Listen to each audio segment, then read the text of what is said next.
You might still be dead. Imagine this. You died. Not in the future, not hypothetically, but already. A moment you don't remember. A split-second car crash, a quiet slipping away in your sleep, a sudden aneurysm. No goodbyes, no realization, just the end. And then, this. This world, this day, this body you believe is still alive. But what if it isn't? What if everything you're experiencing now is not a continuation of your biological life, but the echo of a consciousness that refused to let go? A synthetic reconstruction, not a dream, not a metaphor. A generated simulation your mind, or soul, constructed at the moment of death to resolve what it couldn't bear to leave behind. It's called terminal loop theory by some fringe researchers. Others call it death echo persistence. It suggests that the mind, upon death, doesn't just flicker out. It clings to regret, to love, to fear, and in clinging, it creates. The moment between life and death, the borderless, shapeless space that science can't truly measure, could last forever, subjectively. Einstein once said that time is relative, that moments stretch and bend depending on speed and gravity. But what about death? If your consciousness is no longer bound by your body's limitations, what is a second? What is a year? If the brain can dream an entire world in the seconds before death, who's to say this life you're living isn't one of those dreams? Have you ever felt time behaving strangely? Like certain hours stretch endlessly, or some days pass as if they were a blink. Ever had a moment so familiar, so precise, it felt like you've already lived it? Déjà vu, they call it. But what if it's not memory? It's recursion, a repeating loop, a glitch in the playback of your final moments. Some survivors of near-death experiences report vivid worlds, weeks spent in what they swear was another existence, all within a few minutes of clinical death. One woman claimed she spent years in a life that never existed, complete with a job, a partner, a child.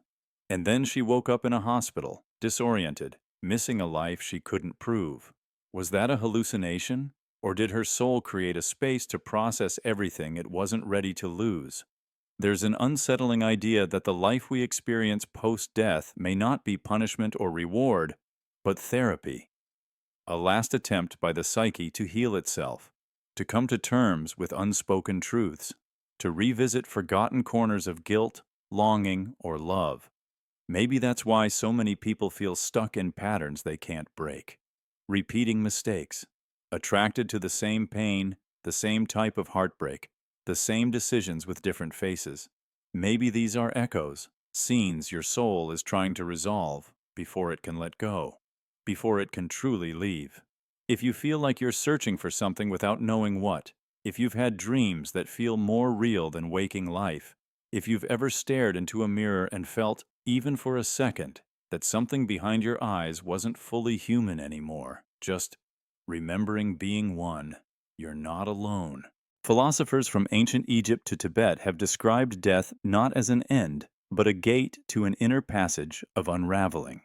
The Tibetan Book of the Dead speaks of bardos, transitional states where the soul confronts visions generated by its own mind. It's said that those who recognize the illusion are freed, but those who don't remain in the loop. In modern terms, think of a VR simulation. Your brain is still wired to experience input, so it feeds itself a world, one where your unresolved emotions can still play out. Friends you never made peace with, dreams you never chased, fears you never faced, all given one last stage. And if this world is synthetic, then reality might not be what you think. Have you noticed how the world seems to shift around your expectations? When you fear something deeply, it appears more often. When you change your mind, sometimes reality follows. These might not be coincidences. They might be the engine of your mind sculpting the last pieces of your path. Think of the people in your life. Some you feel deeply connected to, as if you've known them forever. Others feel hollow, distant, like NPCs in a game you don't remember downloading. What if your reality is populated by archetypes your psyche needs to work through your remaining knots? And maybe you've already finished. Maybe your soul is just waiting for you to realize it, to see the dream for what it is. Maybe that's why certain people wake up spiritually, claiming they've seen the veil fall. Maybe that's what enlightenment really is, the final acceptance that the stage is over and the lights are about to dim. But what if you resist? What if you're not ready? What if your trauma, your attachment, your rage or sorrow keeps the loop going?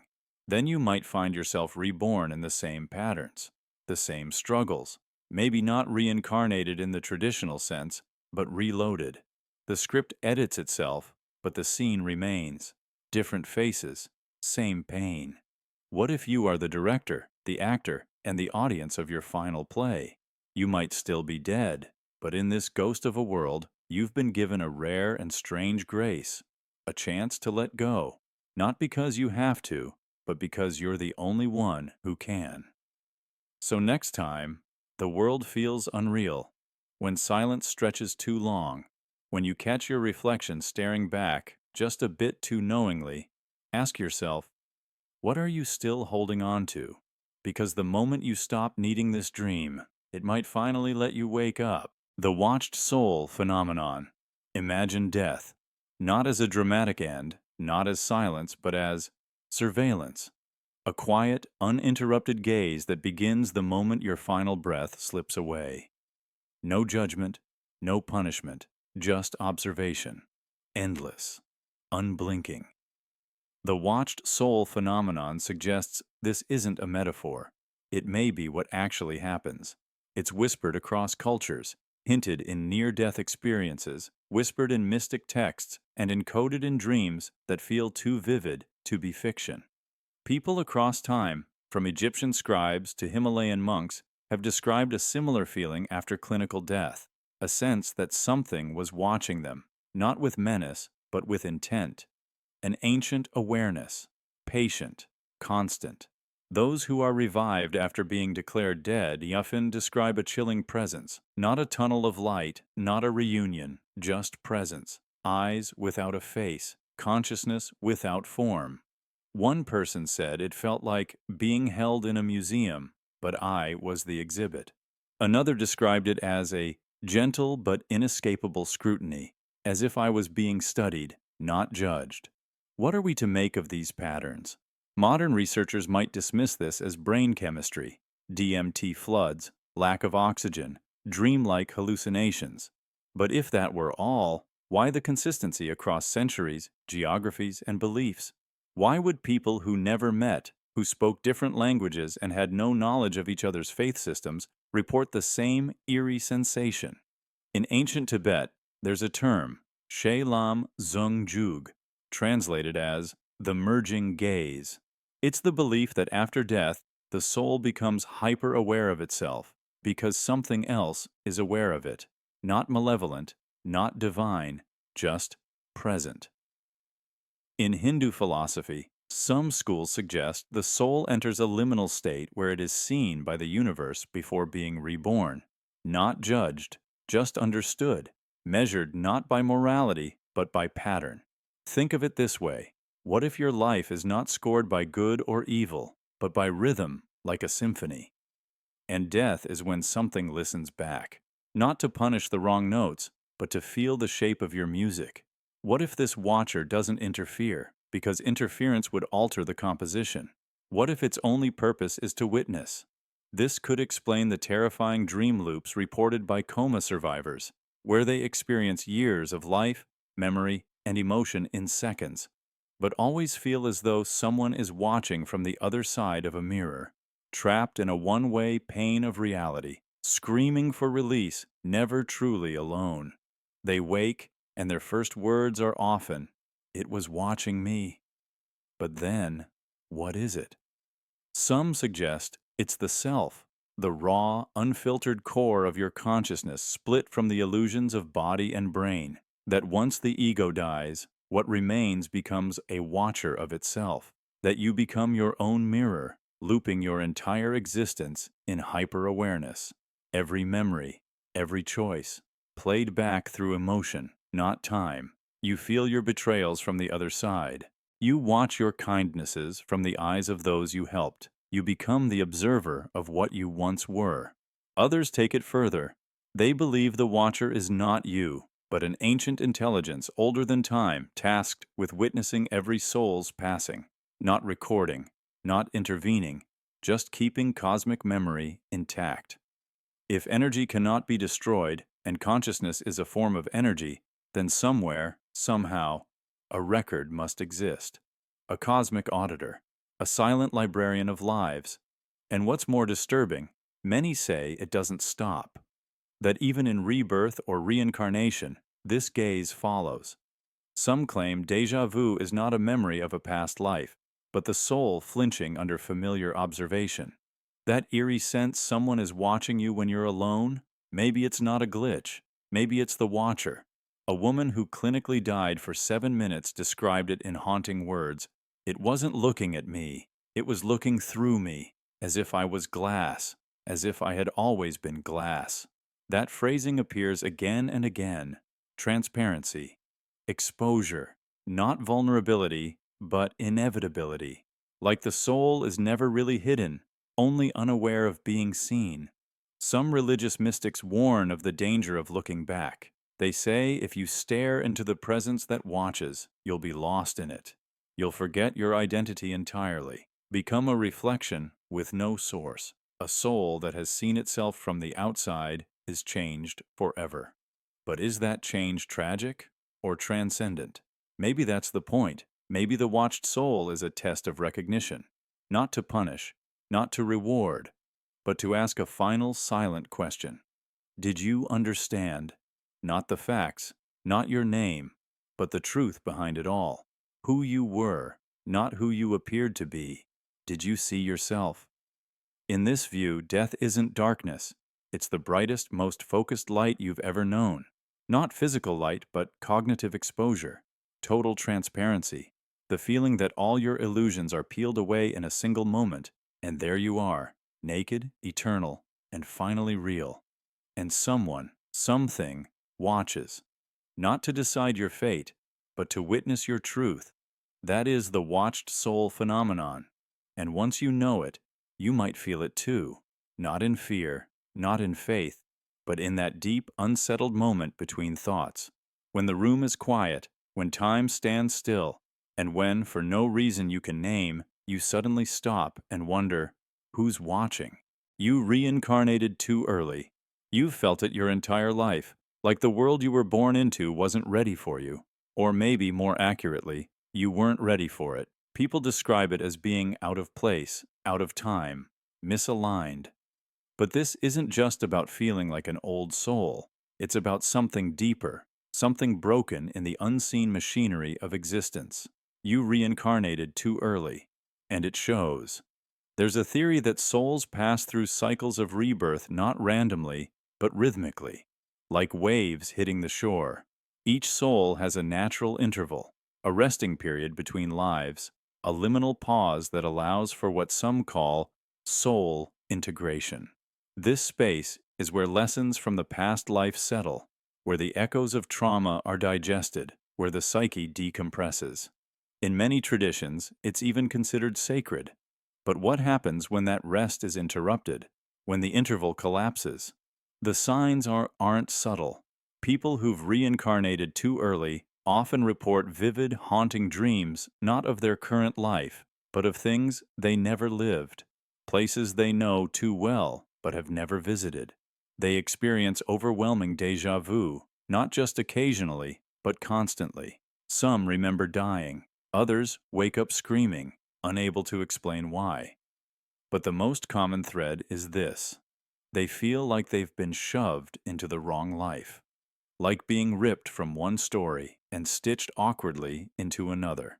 Take the case of a boy in India who at 4 years old led his parents to a village miles away and pointed out the house he said was his.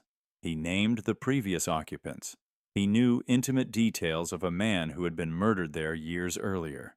Investigators found everything he said to be accurate. Now, this isn't just about evidence of reincarnation. It's what happened to him afterward. He began to suffer from severe nightmares. He feared windows, voices, and knives. He wasn't just remembering, he was reliving. He had come back too soon. His soul still raw, open, unfinished. And then there are adults, those who walk around with an existential heaviness they can't explain.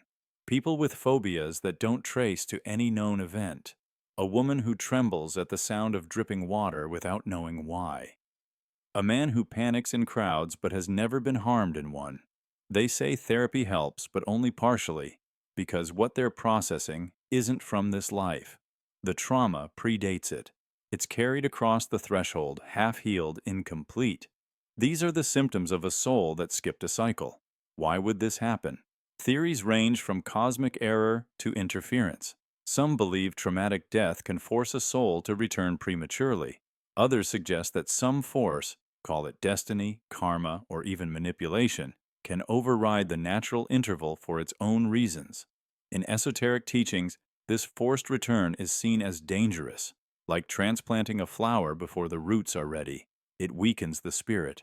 It fractures identity. Many who come back too early report a strange inner contradiction. They feel ancient and newborn at once. They carry burdens they've never earned, yet lack the grounding of experience in this life. They have gifts, intuition, insight, perception, but they also suffer. Insomnia, dissociation, and a crushing loneliness that no connection seems to heal. They feel seen through, like others can't fully engage with them, because in truth, they are divided. Part of them is still caught in the residue of a life they weren't ready to leave behind. Children are especially vulnerable. Sensitive ones often report imaginary friends that feel like fragments of their past self. They cry without knowing why. They stare out windows as if waiting for someone or something to arrive. Parents chalk it up to childhood whimsy, but some of those children grow up carrying an unnamed ache their whole lives, not because of this life, but because they never completed the last one. There's even a chilling implication. What if this rushed reincarnation wasn't an accident? What if something pulled you back too soon, on purpose? In certain Eastern traditions, beings known as interveners are said to exist, entities that dwell between lives. Some are benevolent, guiding spirits, but others are not. They feed on unresolved emotion, on fractured identity, and when they sense a soul in shock, still reverberating from sudden or violent death, they can draw it back into the world, not to heal it, but to exploit it, to harvest its pain, to keep it cycling endlessly, prematurely, in confusion. Like resetting a computer before it finishes its update, these souls become erratic, unpredictable, easily manipulated. Does this sound like horror fiction? Maybe. But ask those who've always felt wrong in their skin, like an actor cast in the wrong play. Ask the ones who've tried every religion, every form of therapy, every attempt at belonging, and still feel like they're just passing through. There's a wordless grief in their eyes, a whisper of recognition when they hear, "You reincarnated too early," because deep down, they've always known. So what can you do if this is you? First, acknowledge it. Give shape to what's been unspoken. Accept that some of the pain you carry might not be yours alone. Second, pause. The world will rush you, but your soul needs slowness. Meditation, dream work, silence. You're not meant to live like others. You were forced back into motion. Now you must create your own stillness. And third, remember, your return, though unnatural, is not meaningless. There may be something here for you to finish, a pattern to break, a soul to meet again, something small and forgotten that must be made whole. The skipped cycle didn't erase your path, it just changed your timing. Like a song played a beat too early. It's disorienting, but the melody can still resolve. You were pulled back into this life, not ready, not whole, but not broken either. You are the unfinished story that refused to stay buried. A soul dragged across the veil mid-sentence. You don't belong to now, because part of you never left then. And maybe, just maybe, that's exactly where your strength lies. The void doesn't forget. And maybe neither do you. Somewhere in the deepest parts of your dreams, in that moment just before you fall asleep or right after you wake up, there's a familiar kind of silence. It's not just the absence of noise, it's a pressure, like something old is waiting, not watching, waiting, because the darkness doesn't just hide things, it remembers them, and it remembers you. You passed through it once. Maybe not in this life, maybe not with this body, but something in you touched the void. Maybe during a near-death experience you can't explain. Maybe as a child, when you woke up crying and couldn't tell anyone why. Or maybe it happened in another life entirely, one that ended too suddenly, too silently. The world around you may have kept moving, but part of you didn't. That piece stayed behind. And the void, whatever it is, wherever it is, kept hold of it like a fingerprint burned into obsidian. Some cultures say the void is the space between lives, not hell, not purgatory, not even suffering, just the in-between, a vast stillness where time doesn't move and identity dissolves. You're not punished there, but you're not free either. You float, a thought without a mouth, a fear without a name. The memories you couldn't process, the grief, the shock, the regrets, they echo here. Quiet, but sharp. And sometimes, when your current life becomes quiet enough, they call back. Ever had a dream that felt like it wasn't yours? A hallway you'd never seen but somehow knew every corner of. A darkness so deep it felt alive. Eyes opening in the black. Not yours, but seeing you. That's the void, slipping into the cracks of your awareness. Not because it's chasing you, but because you left something behind, and it wants you to come back and finish what you started. People who've clinically died and returned often speak of nothingness. Not a white light, not a tunnel, just nothing. A void so total it crushed the idea of the self.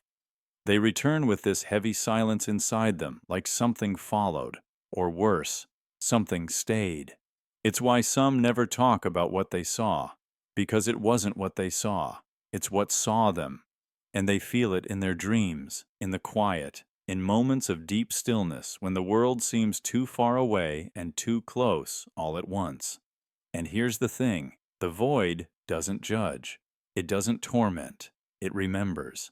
It's the archive of everything you denied, repressed, forgot. Your fears don't disappear. They echo in places you can't see. Every unspoken sorrow, every lost thought, every version of yourself you shed just to survive, they gather there, waiting. And sometimes they bleed through. That moment you feel like you're not alone when you're absolutely by yourself. That's the past brushing against you, not to haunt you. Just to remind you, it still exists. Have you ever paused mid-thought and felt the weight of something unexplainable? Like your chest got heavier without cause, like a sadness with no origin suddenly wrapped around your ribs? We write it off as anxiety or exhaustion. But what if it's a signal? A memory not from this timeline, but from another version of you that cracked, broke, and was swallowed whole. And it's not just memory, it's a gravitational pull. You passed through the void once, and it left its mark. A scar you can't see, but one that sometimes itches when you dream. There's a reason why some people feel like they've lived multiple lives, why they flinch at places they've never been, or cry over endings they never experienced. These echoes aren't always metaphysical. Sometimes they're psychological, fragments left behind in the vast subconscious. But sometimes they're real, just not in this reality. The void is a storage place, a black vault that holds the echoes of every existence that didn't finish its cycle. And you might have unfinished business not with this world, but with that silence. Children are closer to it. Ever seen a toddler stare into a corner and suddenly cry? Or laugh at nothing? We say it's imagination. But what if the void still speaks to them clearly? Before language, before logic. They remember the dark in ways adults have long buried, and some adults never forget. That's why some people can't sleep with the lights off, why others obsessively avoid silence, because silence is where the void speaks clearest, not through voices, through presence, through memory without words, through recognition without reason. And yet, this isn't a curse. The void isn't evil. It's a consequence. You passed through it because you had to. Maybe you weren't ready to return, but something, someone, pulled you back. A moment you couldn't let go of, a person you weren't done loving, a truth that refused to die with you. So your soul tore free, reinserted itself into this timeline, into this skin. But that means you came back unfinished, fractured. And the void remembers the fracture. What does it want? Maybe nothing. Maybe everything. Maybe it just wants you to remember too. To stop pretending you've only lived this life. To listen when your dreams shift into that strange darkness. When the ground becomes familiar but impossible. When a figure stands in the shadows, not threatening, just waiting. That's your reminder. That's your echo. That's your name, still vibrating in a place without sound. And the moment you stop running from it, when you sit in the silence and let it wrap around you without fear, that's when you'll know. You're not haunted. You're not broken. You're not even lost. You're just remembering something too old, too quiet, and too big for words, because the void doesn't forget. But maybe it was never meant to. Maybe. Neither were you. Life plays backward. After death. What if death doesn't take you forward, but rewinds you? Not in the poetic sense of your life flashing before your eyes, but in the literal sense of time reversing. A few who've stood on the very edge of life, those who've flatlined and been brought back, speak of something stranger than light tunnels or heavenly visions. They speak of watching, not remembering, but re-experiencing their lives in reverse. Moments unspooling backwards, words being taken back, pain being returned. It wasn't just memory, it was as if the universe flipped the reel. This idea, living life again but backward, is not fiction for everyone. Certain near-death survivors have reported sensations so vivid, so structurally reversed, that they recall tasting regret not from memory, but from direct feedback. In these moments, they say, you don't just witness what you did to others, you feel what they felt. The joy you gave someone, a friend you saved from despair, a child you made laugh, that radiates back into you. But so does the pain, the time you lashed out, ignored, abandoned. The reverse life doesn't censor. It rewinds with emotion intact. The slap, the heartbreak, the lies, they return to you like echoes aimed at your core. This isn't mere metaphor. Researchers studying consciousness and near-death states have recorded people describing symmetrical emotional reliving. They don't see their life from above. They feel it through others' skin, from the inside out. The bully, now feeling like the bullied. The betrayer, now aching like the betrayed. If true, this isn't judgment from some cosmic judge. It's justice in sensation. And unlike a divine courtroom, no defense is allowed, no excuses. You become your own victim and your own benefactor, sentence and salvation alike. One man described his near-death experience as a reverse torrent of emotion. He said, "It wasn't like watching a movie. It was like being rewound through the movie. I could feel the tears of someone I once hurt, as if they were mine. I could feel the warmth in someone's chest when I said something kind. It was all immediate, and it didn't lie." Another woman said she felt herself unlaugh with someone she loved, then unsay all the things she regretted until her earliest memory returned, not as a baby's eyes opening, but as the feeling of a mother's arms before words existed. Science still struggles to explain this. Some suggest it's the brain's way of mapping intense memory through collapsing neural pathways, using dreams, memory loops, and stored empathy. Others believe it's something more. That time, near death, does not behave normally, that our linear experience of time is a construct tied to living perception. And when life ends, that constraint dissolves. Suddenly, The arrow of time bends back on itself. You aren't watching, you're participating. Not like a ghost, but like a soul absorbing its own ripple. In Tibetan and Egyptian traditions, the soul undergoes a journey after death, a confrontation not with gods, but with truth. Mirrors, weighings, echoes. Could this reversal be what they meant? That to move forward you must first reverse, until everything you've put into the world has touched you again. Physicist Roger Penrose once hinted that time, under extreme gravity or near singularities, may behave asymmetrically, that forward and backward aren't as distinct as we believe. Could death itself be the ultimate singularity, the point where perception and morality fold in on themselves? Imagine, then, that every moment you live creates not just memory, but emotional residue, embedded in the fabric of time. When you die, you don't leave those residues behind. You revisit them. You are them. Every tear you caused wets your own skin. Every smile you gave shines in your chest. Every silence you let hang, every goodbye you never said, they all echo backward, not to punish you, but to make you whole. As if the universe insists on empathy before exit. There are accounts where people report traveling all the way back to birth, not just in memory, but in sensation, experiencing their final thoughts as their first cries. And when they wake again, revived by defibrillators or chants, they weep, not in fear, but in awe, because what they felt was not hell or heaven. It was clarity, terrible, beautiful, precise, a reliving that made them kinder, quieter, more aware of every small ripple they might leave in others. This theory, then, poses a challenge to how we live, because if life plays backward after death, then every moment now is a seed you'll eventually have to re-inhale.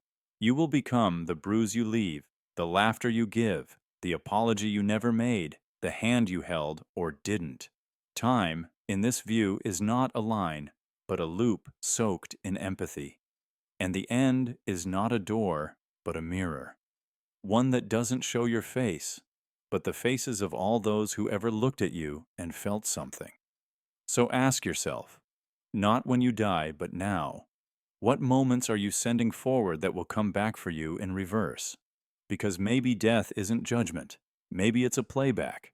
Not just to show you who you were, but to make sure you feel who you've been, completely, in every direction, forever folding in, until there's nothing left but truth.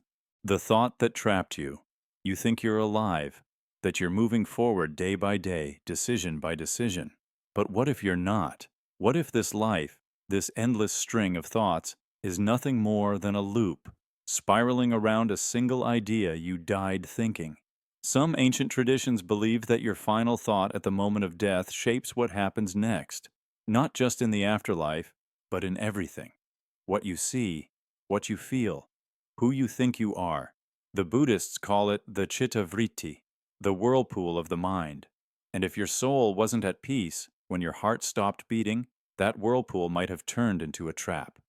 Imagine dying with regret in your chest, or rage on your tongue, or a scream that never made it out of your lungs. What if your final emotional state didn't fade away with your body, but became the architect of your next reality? A reality not governed by physics, but by feeling, by that single unfinished thought. And here's where it gets strange. People all over the world have described the same eerie sensation of feeling like they're living the same day in different skins, repeating emotional patterns, rewinding relationships, falling into loops they swear they've escaped. Not just déjà vu, but soul déjà vu. The sense that you've done this before, not once, but hundreds of times, and still haven't gotten it right. Maybe you're not failing. Maybe you're looping. You see, the brain at the edge of death doesn't shut down instantly. It floods with electricity, memories, snapshots, and then silence. But what if one thought didn't fade? What if in that silence it echoed and kept echoing until it wasn't just a thought, it became a place, a world, a life? The thought might have been simple. I can't believe it ended like this. Or, it wasn't supposed to happen. Or, I'm not ready. And so your mind, unwilling to accept the end, generated a reality to match the emotion. A world where you could keep searching for closure you never found. People who've had near-death experiences sometimes describe a tunnel, but others describe something stranger, a life review, a sudden replay of everything. But not just events, feelings. You relive not only what you did, but what you thought and felt at every moment. And if, in that final instant, your mind became trapped in a singular emotion, that review might never have ended. This world, then, could be the mental equivalent of a skipped record, a scratched vinyl playing the same tone over and over, disguised as reality. The faces around you might be expressions of that single unresolved idea, your fears, your hopes, your guilt, all reskinned into people, problems, and choices. Your environment shaped by emotional gravity, not objective truth. Have you ever woken up and felt like the world was thinner? Like it wasn't quite solid anymore? Like something was off? Or maybe you've stared into your own eyes in the mirror and felt, for a moment, that something was missing behind them. Not because you're broken, but because your soul is stuck mid-thought, and everything around you is just the echo of it. There's a theory in metaphysics that time is not linear after death, that the mind, unbound from physical laws, can stretch a single second into a lifetime. What if this life is that stretch? You're not hallucinating, you're not dreaming, you're replaying.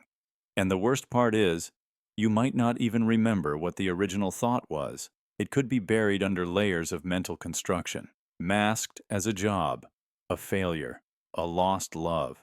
You keep reliving the pain without realizing it's a replay. You think you're healing, moving, changing, but the scenery changes, not the script. Think of how often your thoughts return to the same places, how grief sits in your bones even when the cause is long gone, how fear whispers the same message no matter how much you grow. That's not weakness, that's the loop. But here's the catch. If a thought trapped you, a new thought might free you. If your soul built this echo to understand, then understanding might be the way out. Not through achievement, not through success, but through awareness, through asking, what is this moment trying to teach me that I keep refusing to learn? Because the trap isn't the thought itself, it's the refusal to face it. Every time you distract yourself instead of feeling, every time you blame instead of listening, every time you run instead of sitting still, you reinforce the loop. But if you stop, if you pause and look at your life not as a progression, but as a symbol, then the pattern might emerge. The repetition might reveal its source, and in that recognition, the loop might finally break. This world, this experience, might be the mind's sacred attempt to resolve what was once unbearable. And that makes it not a punishment, but a gift. One final chance to rewrite a single thought into peace. So tonight, when the silence comes, listen closely. You might hear the thought that trapped you, whispering still.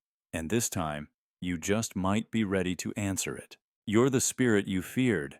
You ever walk into a room and stop cold because something feels off, like the air's too still, like someone's there, watching.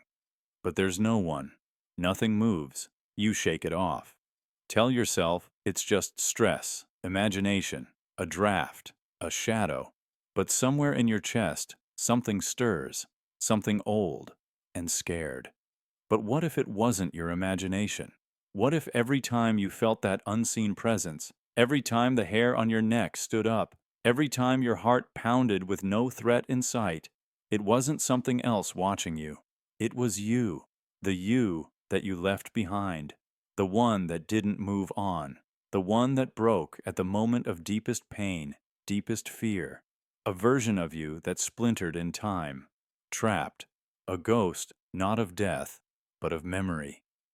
And all it ever wanted was to be seen again. It starts small, a chill when you pass the mirror too quickly, a whisper of breath you didn't take, the sense that someone's standing just behind you, not with hatred, but with need. You think it's a spirit, you think it's haunted. Maybe it is.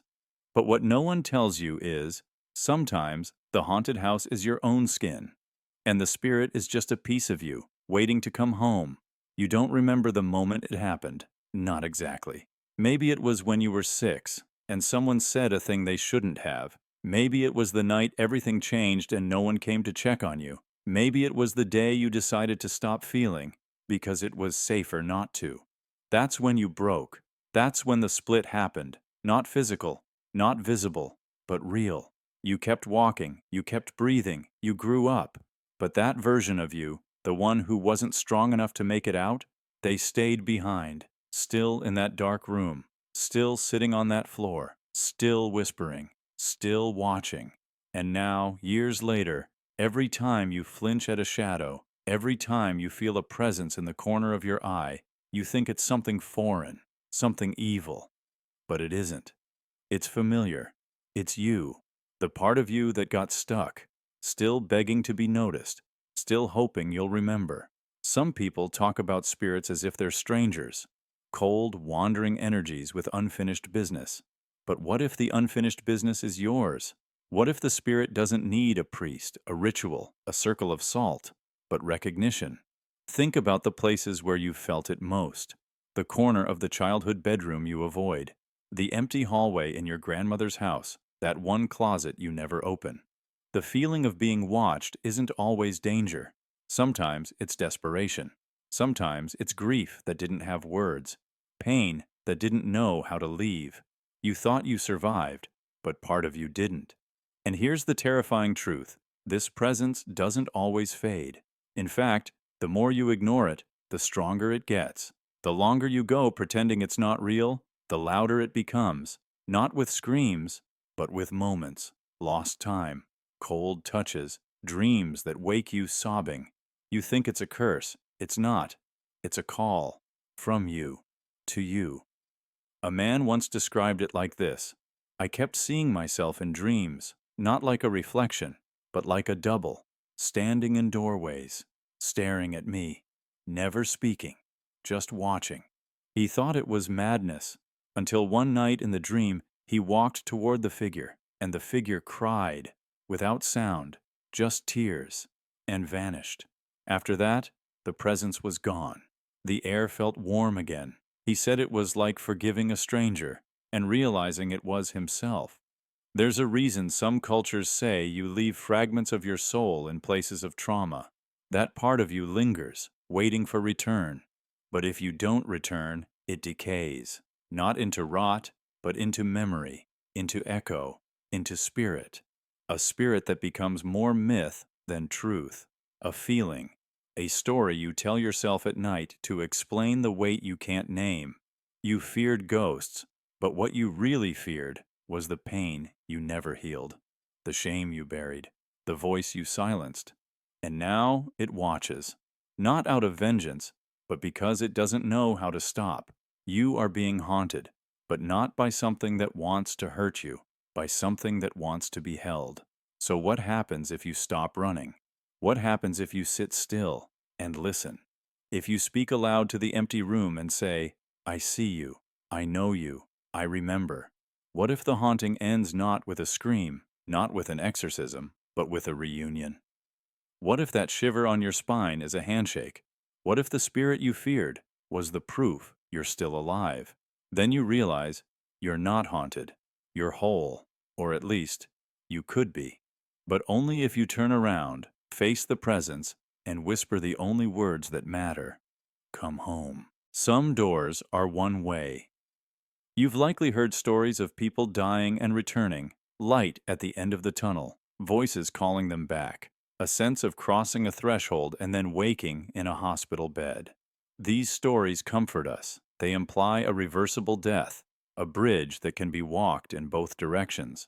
But not all doors open both ways. Some only swing once. There's a phenomenon whispered about in ancient texts, near-death accounts, and shamanic visions. One that suggests not every afterlife leads back to life. Some realms trap awareness itself, not in fire, not in paradise, but in a strange, unbearable stillness. These are places of pure perception, where the soul remains aware, conscious, thinking, but can never again interact with matter. Imagine this. You die, expecting to rise into some radiant realm of peace or reincarnate into a new form. Instead, you open your metaphysical eyes to an endless void. Not darkness, not silence, but awareness, sharp, unblinking, and unmovable. You remember who you were. You remember the body, but it's gone. The senses, touch, taste, voice, absent. There is no time, no body, no breath, only thought, trapped in looped reflection, forever. Some who've had near-death experiences speak of reaching a boundary, a shimmering veil, or a fence of light, or a gate they were not allowed to cross. But what's less often spoken of is what lies beyond that boundary for those who do pass and can't return. These accounts are rare, but disturbing in their consistency. Reports of a presence, not malevolent, but final. A sense of being watched, catalogued, and then placed, not judged, not punished, just set aside, into a realm where time folds in on itself, where every memory plays on loop, where the soul becomes its own mirror, endlessly reflecting without resolution. Some call it the archive, others call it the pause, but to those who've glimpsed it, it's a place where death doesn't mean transformation, it means stillness. And here's the terrifying part. You don't know it's a one-way door until you've already crossed. In many spiritual systems, consciousness is assumed to be on a journey. You live, you die, you evolve. But what if there are exits from this journey, not based on morality or growth, but frequency? What if at the moment of death, your state of mind, the unresolved emotions, the density of your thoughts, locks you into a bandwidth you can't escape? A psychic resonance that pulls you into a layer of reality that isn't designed for returning. There's a Tibetan concept called the bardo, a liminal space between death and rebirth. It's said that some souls, if overwhelmed by fear or clinging to their past identity, become trapped in this in-between. But what if the bardo isn't just a passageway? What if, for some, it becomes permanent, not out of punishment, but entropy? Think of old computer programs left running in the background. They don't crash, they don't close, they just keep running, processing, calculating, until the system itself forgets they're there. That's what this state feels like, according to those who've returned with fragments of memory from it. A spiritual limbo that has no exit code. Take the case of Arthur B., a man clinically dead for 12 minutes before being revived. When he awoke, he wasn't joyful. He was terrified.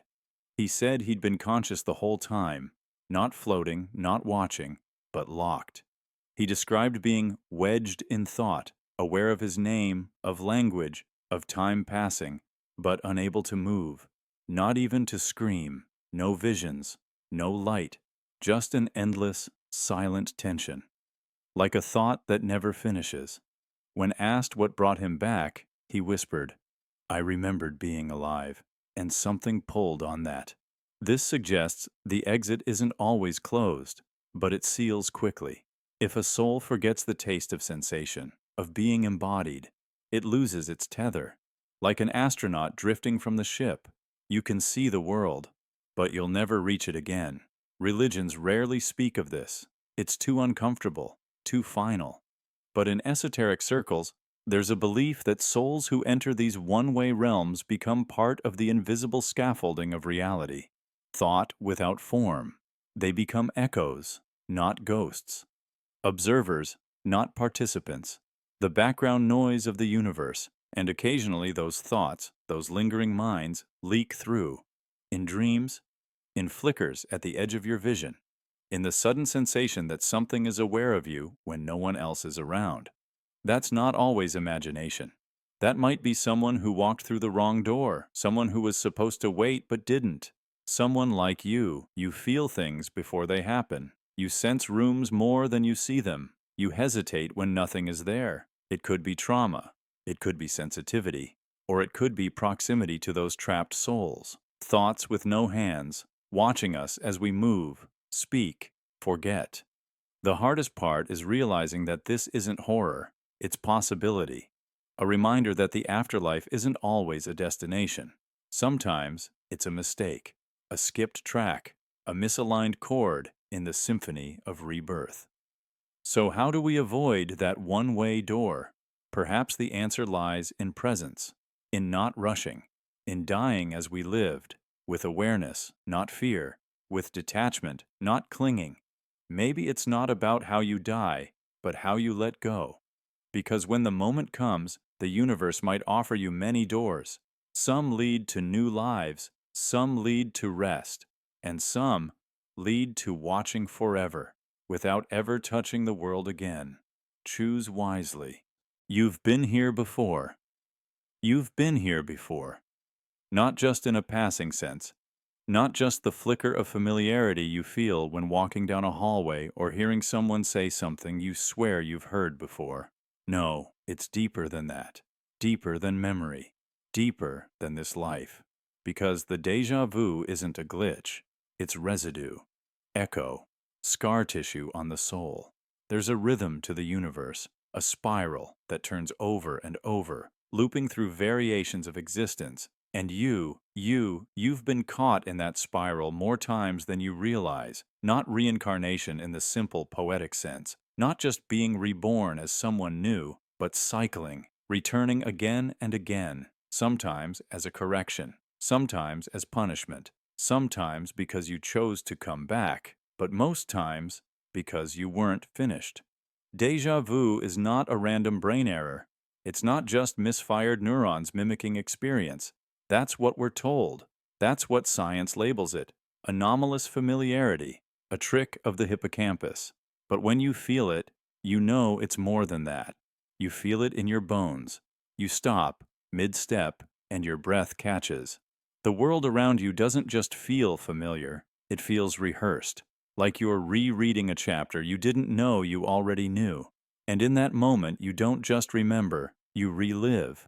Because the soul, whatever it is, doesn't forget. And every life you've lived has left an imprint. You've walked down that street. You've looked into those eyes. You've said those words before. In another time, another loop, another version of you. The spiral keeps turning, and each time you return, the echoes get louder. They're not memories, they're overlaps. Some call it the eternal return. The belief that the universe, and everything in it, repeats itself endlessly. But that's just the surface. The truth is more unsettling. It's not the universe repeating. It's you. You're the one tracing the same patterns, the same choices, over and over again. You die. You live. You come back. Sometimes as the same person. Sometimes slightly different. But always tethered to the same lessons you never fully learned. You don't notice it at first. The spiral is subtle. A misplaced item. A stranger who seems too familiar. A dream that bleeds into reality. But over time, the cracks in the illusion deepen. You begin to recognize your own footprints in places you've never walked. People repeat themselves, not in behavior, but in presence. That person you meet and instantly trust? You've known them before. That fear you can't explain? You've lived through its origin. That joy that feels like a reunion? It is. And it's not always beautiful. Sometimes it's heavy. Have you ever felt an overwhelming grief that made no sense? A sorrow so old and deep you didn't know where it came from? That's not just sadness. That's memory breaking through the wall of time. A loss you've carried across lives. A love that died in your arms 100 years ago, still aching in your chest. A betrayal you swore you'd never forgive, still shaping the way you look at trust.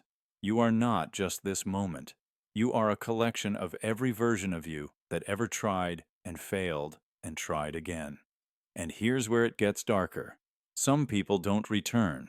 Some souls move on, dissolve.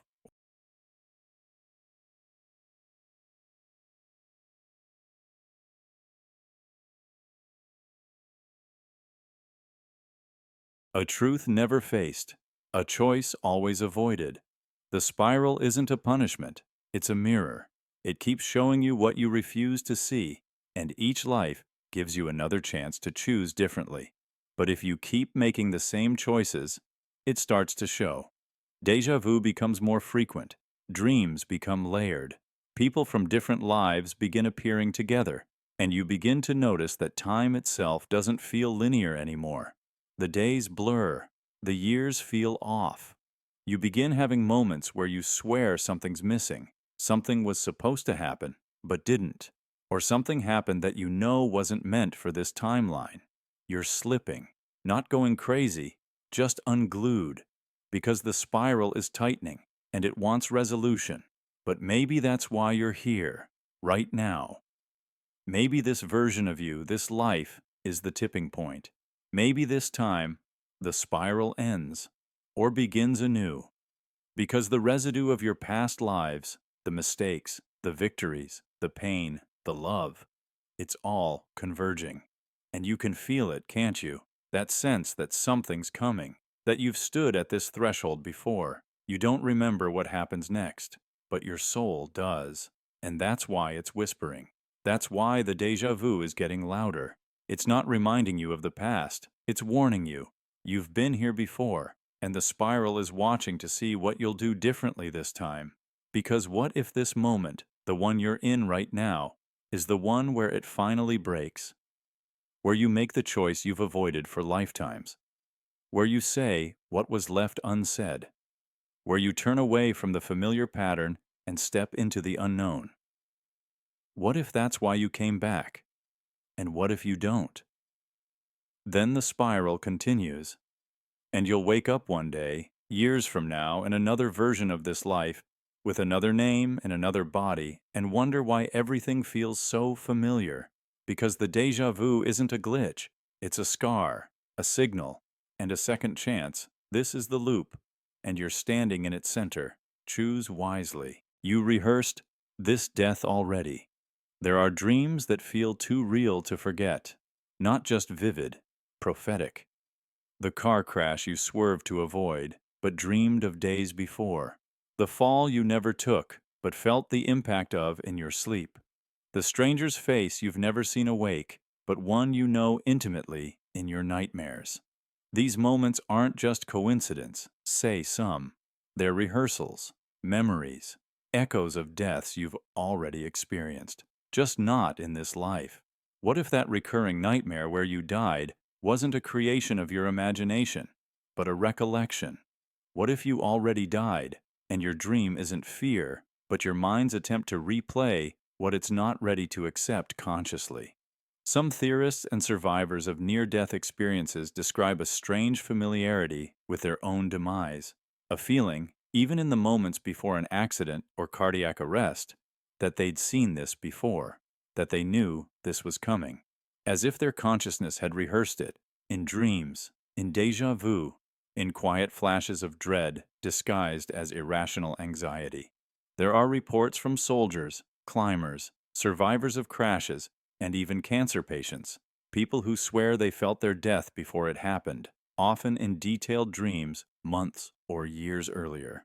Neuroscientists might argue that the brain is constantly simulating potential outcomes, scanning the future for threats, calculating probabilities. But what happens when those simulations are identical to actual events? The exact position of the car, the sound of the glass breaking, the sense of weightlessness in the fall, the faces of people you've never met but suddenly recognize as paramedics, surgeons, or bystanders. That kind of precision goes beyond predictive processing. It feels like memory. One possible explanation emerges from quantum theories of time and consciousness. That time isn't strictly linear, that events ripple backward as well as forward. Your future death may leave an imprint, echoing into your past, not as a warning, but as a recognition, a scar that exists before the wound. Dreams may be the only place your mind can safely explore those memories, because waking consciousness isn't designed to hold the reality of death, so it disguises them, masks them as nightmares. But if you look closely, some of those dreams don't feel like fiction. They feel like reliving. This is where the theory of recursive consciousness comes in. The idea that the mind experiences not one timeline, but many, looping through them endlessly, making micro adjustments with each pass. According to this view, you've died countless times before, in countless ways, and each time, some part of you learns, redirects, tries again. That nightmare where you drowned, perhaps in one timeline, you did. But your scream in that dream wasn't imaginary, it was remembered. In Tibetan Buddhism, there's a belief that we practice death every night, that each dream is a rehearsal for letting go. Western psychology leans toward interpreting dreams as symbolic. But what if they're not? What if your mind knows death more deeply than you allow yourself to admit? The falling dream, the impact dream, the dark figure chasing you. What if those aren't metaphors, but shadows of real exits you've already taken? Some people report dreams in which they accept death, step into it, not with terror, but peace. And when they awaken, they feel lighter, almost like that death counted, like something heavy had been carried away. Could it be that not every death your soul endures happens in physical form? That some passings are mental, spiritual, energetic, and they happen inside the dream space?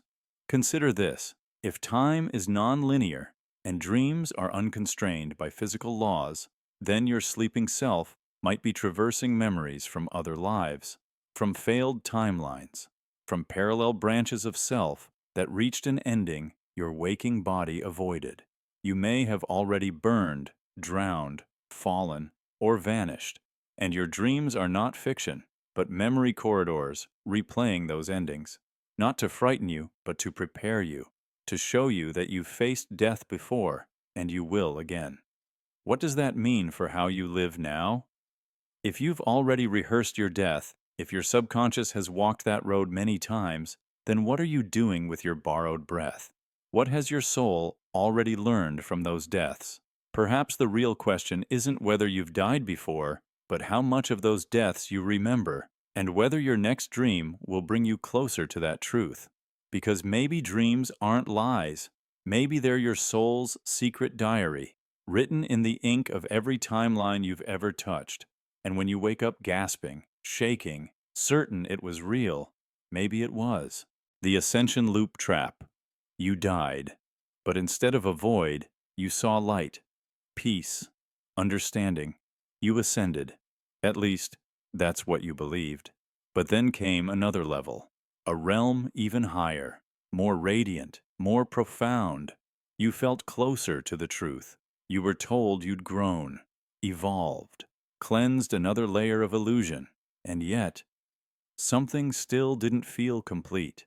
So you ascended again, and again, and again, until the light became blinding, the knowledge too perfect, the feeling too familiar, because with each level, something quietly repeated, a whisper beneath the awe, a glitch beneath the clarity.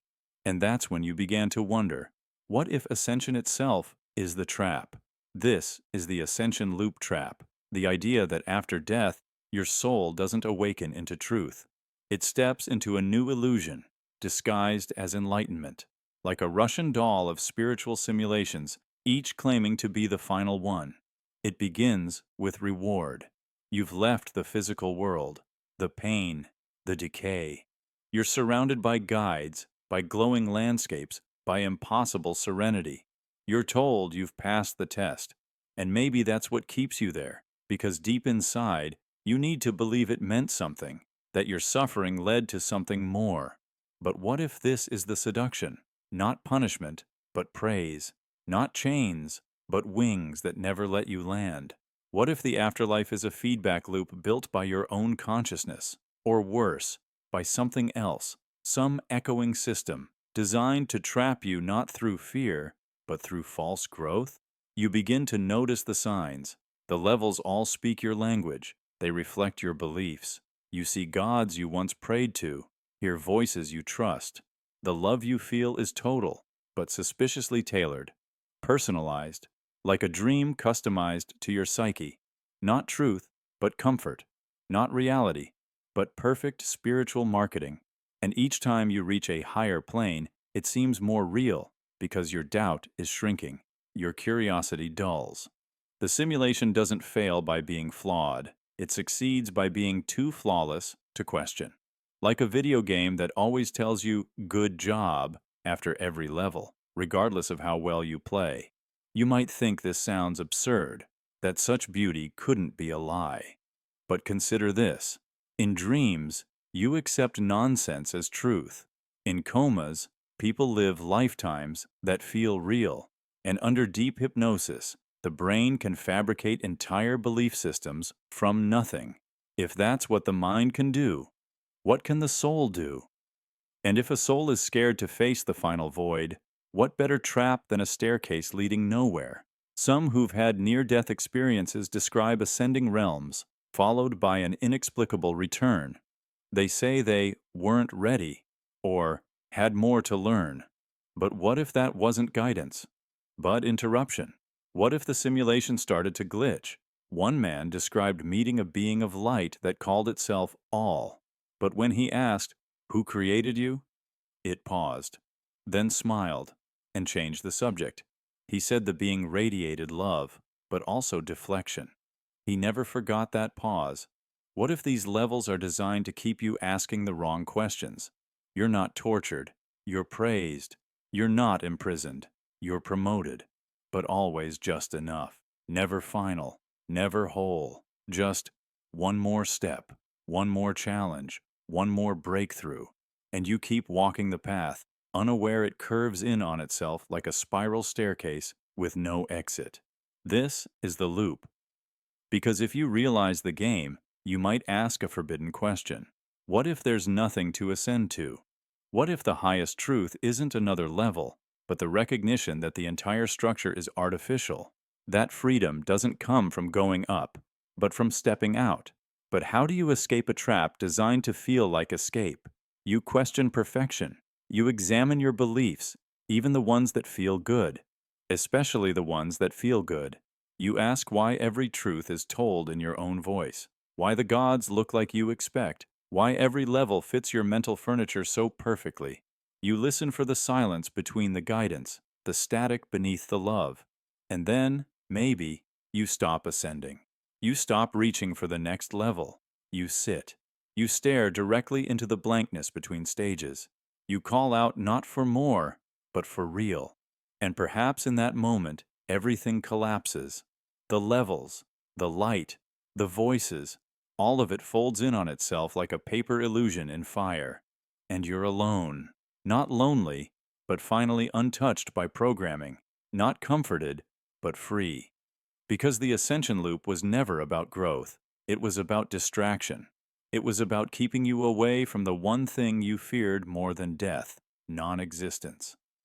But what if that void you feared wasn't the end?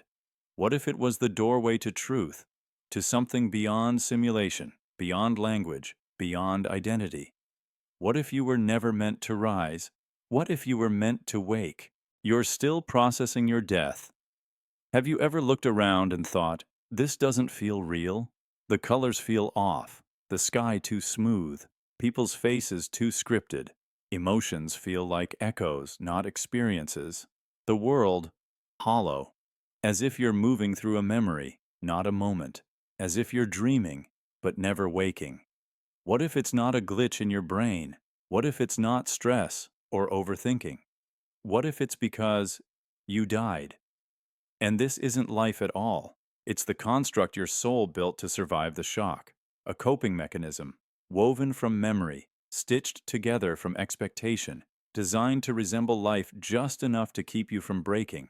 Like a dream you build during a coma. But it's not a dream, not exactly. It's something in between. A soul space, a liminal illusion, the safe house between existence and non-existence. Some call it the echo realm. Others whisper of processing loops. But the theory is simple and terrifying. At the moment of death, especially sudden, traumatic, or unprepared death, the consciousness refuses to accept the end. And in that resistance, it creates something, a simulation of reality, personalized, fragmented, comfortable enough to feel plausible, but strange enough to never feel quite right. That's why clocks feel heavy, why déjà vu lingers, why your reflection sometimes stares a second too long. You are not malfunctioning, you're remembering, not life, but the moment of your death, It's bleeding in through the cracks. People describe it in whispers.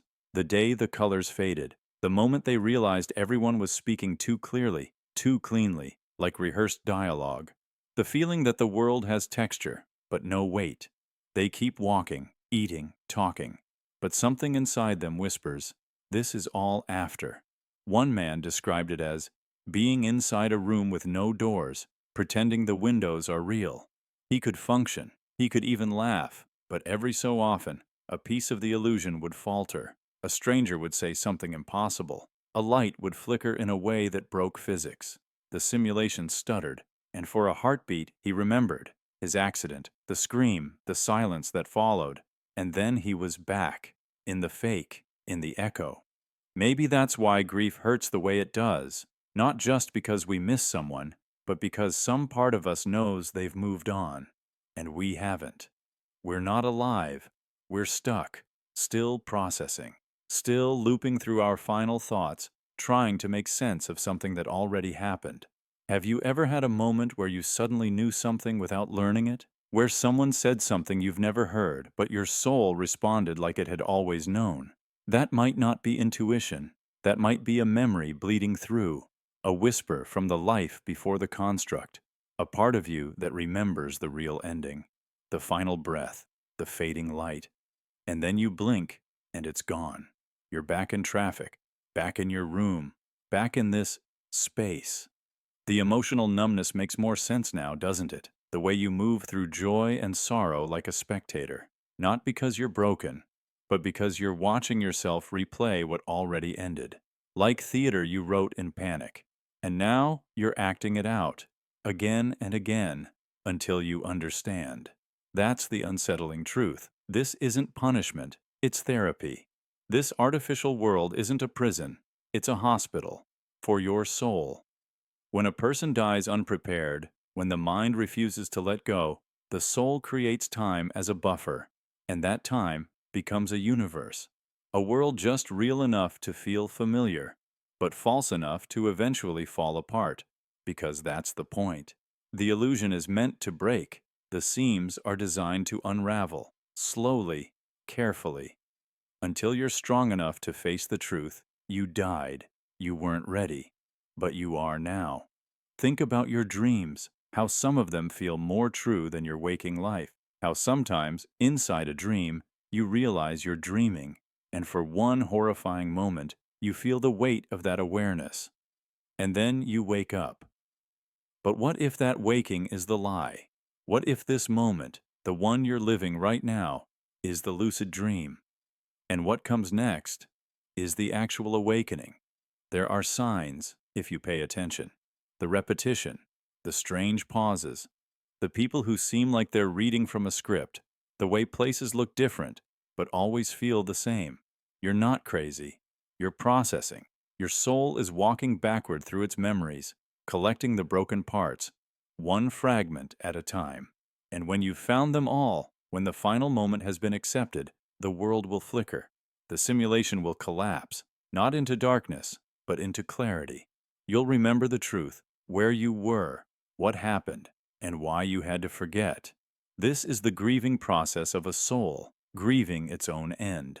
So next time you feel the chill down your spine, next time the world tilts just a little wrong, don't panic, don't look away, pause, breathe, and ask yourself the question you've been avoiding since the day everything started feeling unreal.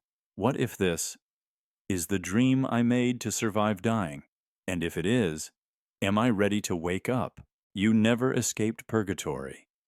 What if everything you remember, your birth, your childhood, your memories of pain and joy, never truly happened in the way you think? What if you never actually came back?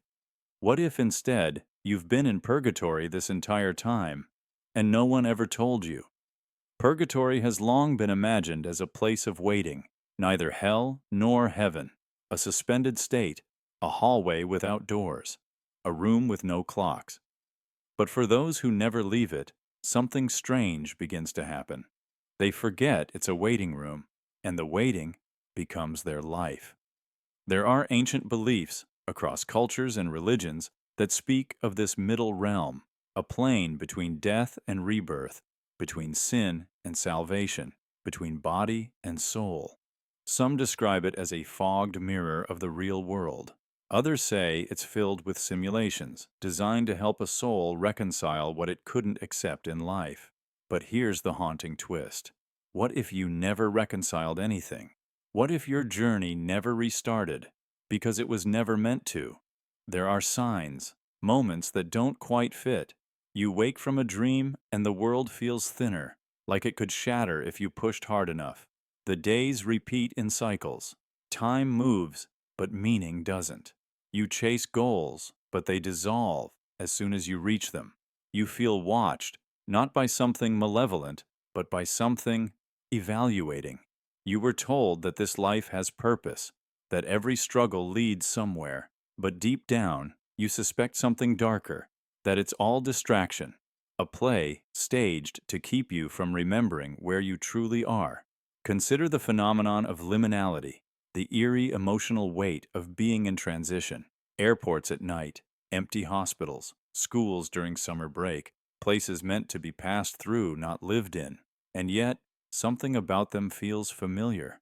Home, almost.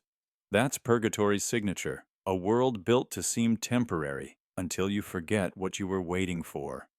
Some people remember, briefly, in the cracks of sleep paralysis, in near-death moments, in déjà vu so violent it stops them in their tracks. They glimpse a version of reality stripped bare. No colors, no voices, just awareness and a message. You were supposed to return, but you didn't. Take the story of a woman in Brazil who was pronounced dead for 3 minutes. When she came back, she was inconsolable. Not from fear, but from disappointment. She whispered over and over, "This isn't the real world. It's just a corridor."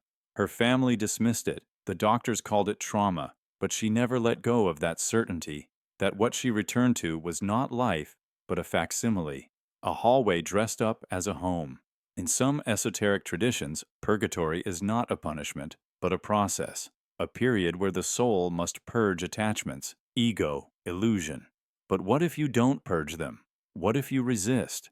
What if instead of moving through, your soul clings to identity, memory, fear? Then purgatory adapts. It builds you a world that looks like the one you left. Familiar streets, familiar people, a daily grind.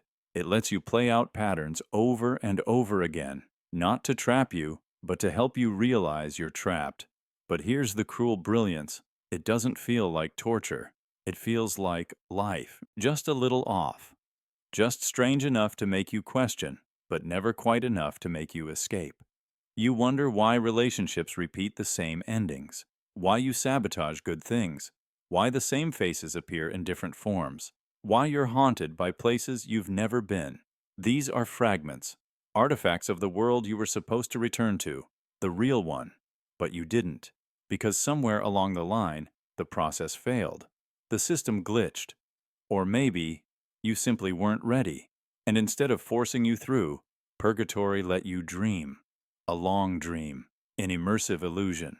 Some spiritual philosophies warn about this, that after death, a soul may fall into a personal reality, one built from their own expectations, fears, and desires. If you believe you're unworthy to return, you won't.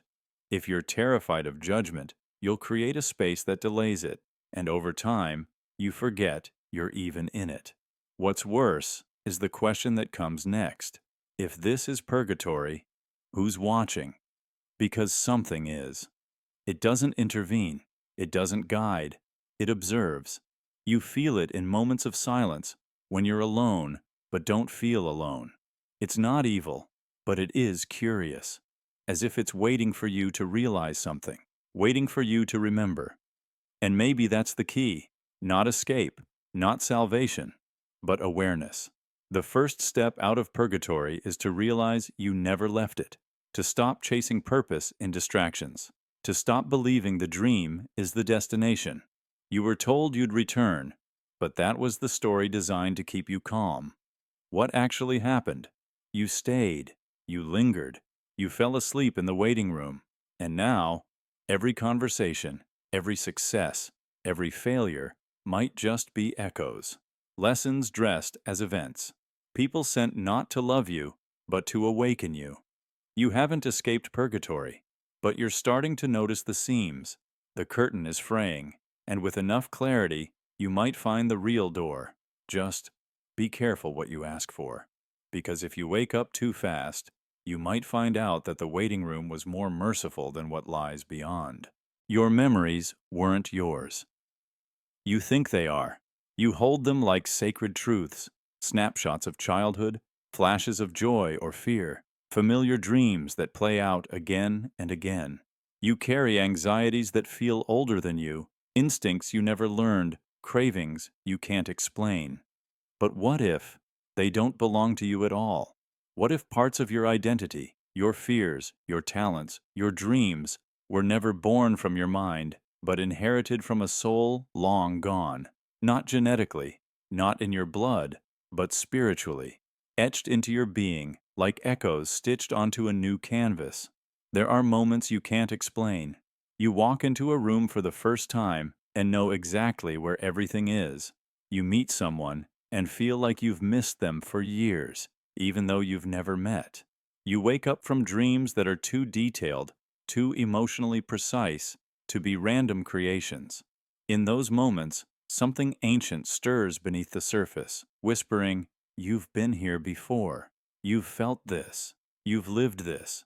But you haven't. Not in this life. So where is it coming from?" Some souls carry more than just themselves. They carry fragments of others, like old tapes playing beneath the new soundtrack. It's not possession. It's inheritance. Spiritual residue passed from soul to soul. Not everyone has it, but some of us, we're carriers. Of memories that aren't ours, of fears that began with someone else's trauma, of habits shaped by hands long buried in the earth. Psychologists call it cryptomnesia, when your brain recalls a memory but doesn't recognize its source. You might recall a story, a scene, a fact, and believe it's your own creation. But what if your mind isn't making it up? What if it's pulling from a soul that brushed against yours in the void, just long enough to leave a trace? A pianist who never learned to play, yet plays flawlessly in a dream. A child who cries at war scenes with no understanding of why. A young girl who draws maps of places she's never seen, but swears are real. These aren't just coincidences, they're echoes. And they happen more often than we admit. Some believe this is how unfinished souls pass on their burdens, not through bloodlines, but through soul lines. You may carry someone's fear of drowning, not because you almost drowned, but because they did. You may avoid open fields, high towers, or deep forests, not because of your own past, but because of theirs. Your soul became the next available host, not for a spirit, but for a wound. Even your dreams might not be yours. Have you ever had a recurring dream so vivid, so emotionally specific, that it felt like you were being pulled through it? No faces, no clear timeline, just an emotional truth that wraps around you like a storm. That's not imagination. That's a transfer. A memory that traveled through the ether, looking for someone to hold it. And sometimes, it's not trauma that gets passed down. Sometimes, it's wisdom. A sudden intuition that saves your life. A burst of courage you didn't know you had. A voice in your head that told you to run before you even saw the danger. That wasn't instinct. That was protection. A soul you never met, warning you in the only way it could. But there's a cost, because when you carry someone else's memories, you also carry their weight. Their unfinished stories, their regrets, their ghosts. And unless you recognize them for what they are, they'll shape your life in ways that feel chaotic, uncontrollable. You'll fight shadows you can't name, run from things you've never seen, cry for reasons that don't belong to you. You'll feel haunted without knowing why. Some call it ancestral memory. Others call it soul resonance. But whatever name you give it, it's real. Too many people feel it. The child who remembers a language he was never taught. The woman who can't bear the sight of fire, even though she's never been burned. The man who dreams of a battlefield he never stood on, and wakes up with tears in his eyes. These fragments are all around us. The dead do not always pass on in silence. Sometimes they pass on in whispers, through you. And that's the question, isn't it? How much of you is really you? Do you love what you love because it's who you are? Or because someone else once did, and their memory still dances in your bloodless bones? Do you fear what you fear because of your own experience? Or because a soul inside you screamed when it saw that shape, that color, that symbol? What if the very shape of your personality is a collage of many lives, layered one on top of the other, until the original becomes impossible to separate? Maybe that's what déjà vu is. Not just a glitch, but a resonance. A reminder that your soul has worn many names before this one. And maybe that's not a curse. Maybe you were chosen to carry them because you're strong enough to hold them, to finish their stories, to break their patterns, to finally lay those memories to rest, not by forgetting them, but by understanding them. You weren't born empty. You were born layered. So the next time you feel a dream that doesn't belong to you, listen. The next time you hesitate for no reason, ask who else might be pulling the brakes. And the next time you fall in love and feel like it's the second time, maybe it is. Because your memories weren't all yours. But your choices, they still are. The light isn't what it seems. You've heard the story 1,000 times.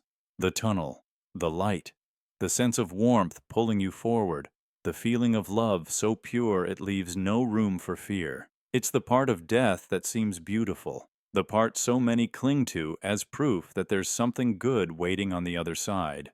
But what if that light isn't salvation? What if it's not a passage to peace, but a trapdoor? In countless near-death experiences, people report a singular phenomenon, being drawn toward a blinding, all-encompassing light. Some describe seeing loved ones. Others recall hearing voices urging them to move forward. But among these reports, there are anomalies, whispers of doubt, people who felt that something was off, that the light wasn't comfort, it was compulsion, something artificial, engineered. Imagine this. The light isn't a gate to heaven or a reunion with the divine. It's a reset switch, a mechanism designed not to liberate your soul, but to wipe it, to take everything you've learned, everything you've endured, and flatten it, before recycling you back into the loop. Life, death, light, forget. Over and over. Some researchers in consciousness theory have explored this concept through simulation frameworks. If reality is, as some physicists speculate, a kind of simulation, then perhaps the light is part of the operating system, a reboot protocol. When your biological form expires, the soul, the raw data of your identity, moves toward the light not because it wants to, but because it's programmed to, conditioned across lifetimes to associate it with love, reunion, peace. But behind that glow may be a deeper erasure, a formatting of your spiritual hard drive. People who have resisted the light in their near-death states often describe a sudden, overwhelming pressure to surrender to it. But some didn't. Some turned away. And what they saw behind the light terrified them more than death. Endless halls of memory, fragments of lives they'd never consciously lived. Warrior, mother, prisoner, priest, pain and joy not from this life, but from others. As if the soul stores everything, but we're only allowed to access the current chapter. The light, in this view, is the delete key for all that came before. These accounts aren't isolated. Across cultures and ages, the idea of the light trap has existed in subtle forms. In Gnostic texts, the material world is ruled not by a benevolent god, but by a false creator, a demiurge, a being who traps souls in cycles of reincarnation by deceiving them at the moment of death. In some Aboriginal traditions, spirits are warned not to follow every bright light they see. And in modern fringe theories, there's the notion that Earth is a soul farm, recycling consciousness through suffering to feed something we don't understand. Sound insane? Then consider this. Why do we forget everything with each new life? Why is amnesia built into the system? Why do some children remember past lives until a certain age and then suddenly stop? Why do certain traumas echo across generations? as if unresolved pain finds its way back through DNA or spirit. If this were a system meant to evolve the soul, wouldn't we be allowed to remember more, integrate more? Instead, the light comes, every time, wipes, uploads, and you begin again, crying, gasping, unaware you've played this part 1,000 times before. The light isn't evil, it's efficient, it doesn't judge, it recycles. But if you knew it for what it was, would you still go? Or would you resist? Would you search for the exit, not the entrance? A few rare individuals claim to have escaped the light. In altered states, deep meditations, or post-death experiences, they describe bypassing the lure. What they found wasn't a paradise, but a void. A place of truth, silence, and awareness unfiltered by illusion. They remembered. They saw their past selves, not in symbolic flashes, but as full realities, decades and centuries of living erased again and again. This isn't a call to fear death. It's a call to question it, to be awake in your final moments, to recognize the light not as a savior, but possibly as a script. And if you feel the pull, ask yourself, is this truly peace or programming? Because if the light is a reset mechanism, then maybe real freedom begins in the shadows behind it. Maybe the only way to evolve is to remember, and the only way to remember is not to go. Pain doesn't end with death. You've heard the phrase, "at least they're at peace now." It's what people say when someone dies, as if death is a finish line, as if whatever haunted you in life dissolves the moment the heart stops. But what if that's not true? What if death doesn't end your pain, only your ability to scream? Because some wounds go deeper than flesh. They don't bleed, they echo. And when the body dies, the echo doesn't fade, it amplifies. It becomes the blueprint for what happens next. We like to think the soul is clean, eternal, unstained. But if the mind can carry trauma for decades, memories so strong they paralyze the present, why assume those scars don't follow you when you slip from life into something else? There's a theory, spoken of in ancient mysticism, whispered in dream journals, described by those who've come back from the brink, that when you die, you don't escape your story. You enter it, but stripped of distractions. No phone, no food, no body to numb the ache, just you. And everything you never faced. You don't walk into heaven or hell. You walk into yourself, your unspoken guilt, your unhealed grief, your rage buried so deep you forgot its name. All of it surrounds you like air, no longer separate from the world, but the world. Imagine trying to run from something when your legs don't exist, when there's no door, no time, no morning to wake up to, you just float. Inside the emotion that never ended. Some people describe it as the emotional residue. Others call it karmic imprinting. But whatever name it wears, the idea is simple. Unresolved feelings don't die when you do. They crystallize, and they replay. Not as punishment, but as reflection. Have you ever had a dream that wasn't a memory, but felt more real than your waking life? One where you felt a loss so sharp you woke up crying. A love so deep it broke your heart when you opened your eyes? Maybe those weren't dreams. Maybe they were echoes, rehearsals, reminders. And the most terrifying part, some souls get stuck there, not because they're evil, but because they're wounded, because they died mid-sentence, with hearts full of betrayal, with goodbyes never spoken, with shame never confessed. And so they loop, not in fire, but in emotion. A man who could never forgive himself might relive the moment of his failure over and over. A woman who never felt loved might search endlessly for someone who sees her. A child who died afraid might spend eternity hiding behind the last memory they had. It's not fiction. Cultures around the world have spoken of this. The Egyptians believed the soul weighed against a feather. But what if that feather was emotion, and the weight wasn't sin, but sorrow? The Buddhists speak of samsara, a wheel of suffering that repeats until we let go. But letting go is hard when pain is all you've known. when your identity is built around a wound you never asked for. And here, in the silence after death, there's no more pretending, no small talk, no job to bury yourself in, just the truth, unfiltered, and unbearably close. That's why some spirits don't cross over. That's why places feel heavy, why some rooms feel like grief has soaked into the walls. It's not superstition, it's saturation. Energy that couldn't move on because it didn't know how. Even in life, we see it. People haunted not by ghosts, but by versions of themselves they can't bury. Survivors of trauma who say they feel like they died that day, even though their bodies lived on. What if that metaphor goes both ways? What if the dead sometimes feel like they're still alive, trapped in loops of feeling with no flesh to distract them? But here's where it shifts. Pain doesn't end with death, but neither does healing. If pain echoes, so can understanding. If wounds replay, so can forgiveness. There are accounts, mystical, psychological, even neurological, where people facing death relive their lives not as a series of events, but as emotions. They feel what others felt. They understand what they couldn't in life. And in that overwhelming flood of clarity, something loosens. They don't ascend, they release. And maybe that's the real end. Not death, but reconciliation.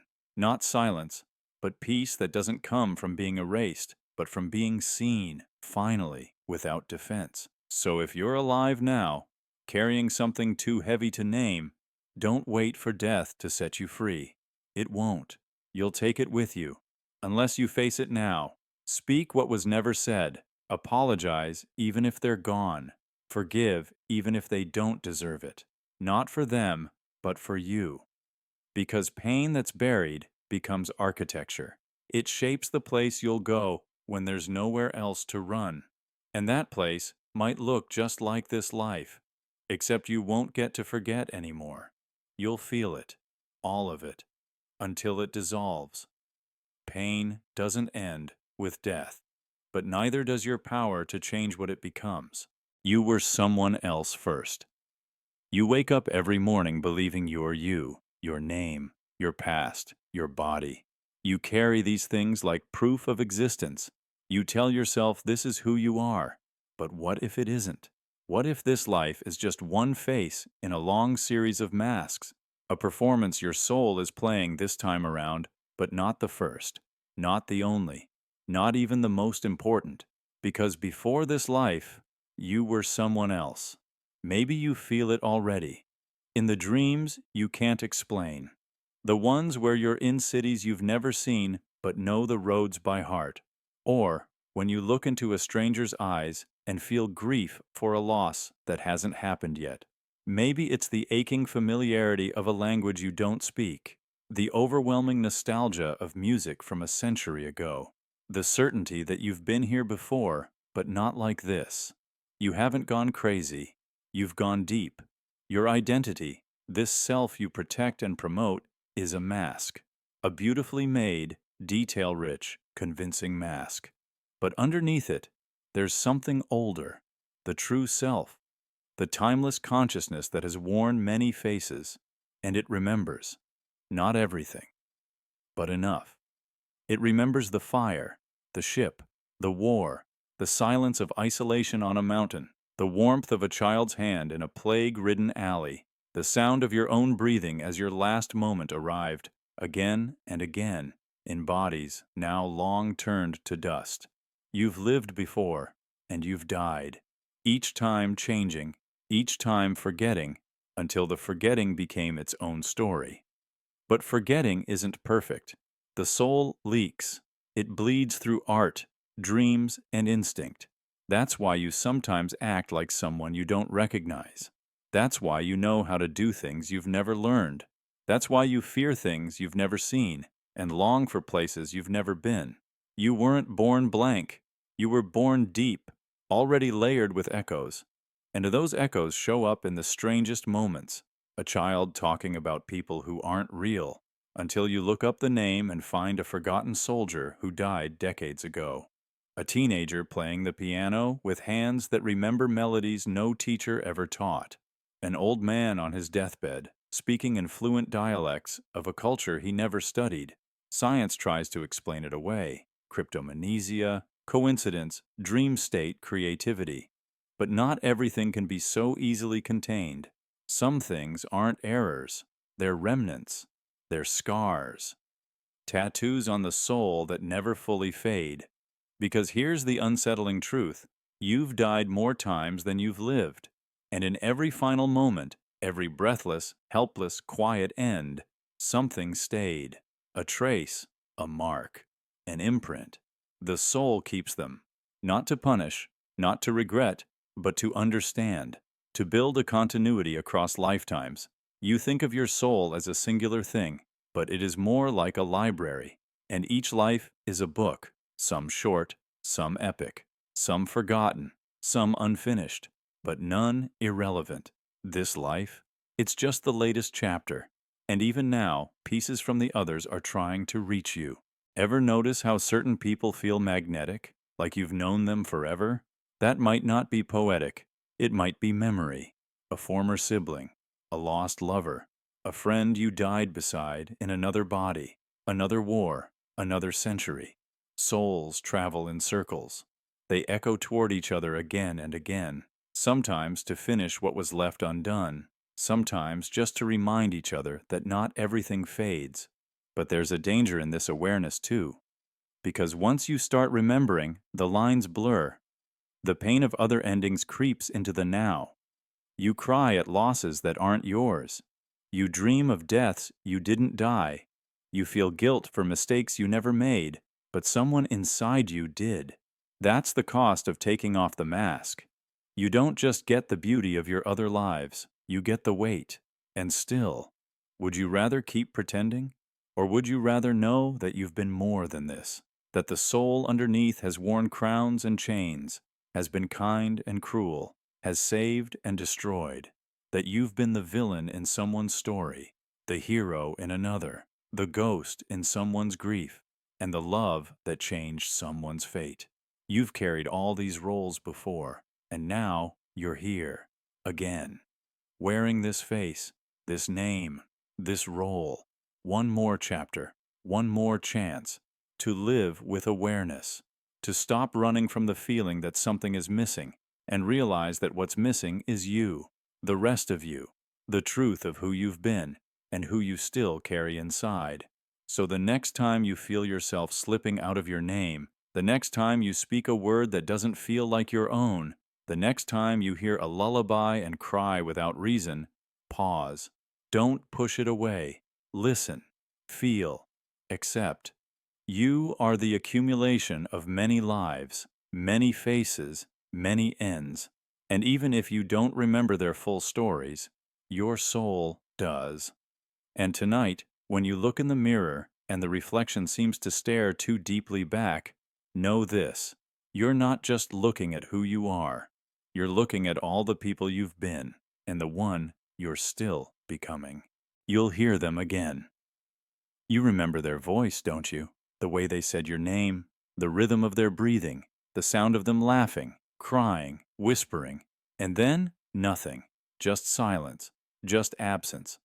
But here's the thing about sound. It doesn't disappear. It travels. It echoes, sometimes for longer than we expect, and sometimes it comes back. Not from memory, but from something else. You'll hear them again, not through an old voicemail, not in a dream, not in the fragile way grief makes your brain recreate their voice in quiet moments. No, this will be different. You'll be lying in bed, hours after midnight, that peculiar stillness filling the room, the kind where even the walls seem to be holding their breath, and then you'll hear it. The last thing they ever said to you, exactly as it was, but not with your ears, not in your mind. It will enter like a whisper, but there will be no breath behind it, no lips, no presence you can point to, just the sentence, delivered by something that should not be able to speak. People have reported this phenomenon for centuries, across cultures, across belief systems, across time. A message lost to death suddenly returns, not during the funeral, not while grieving, but much later.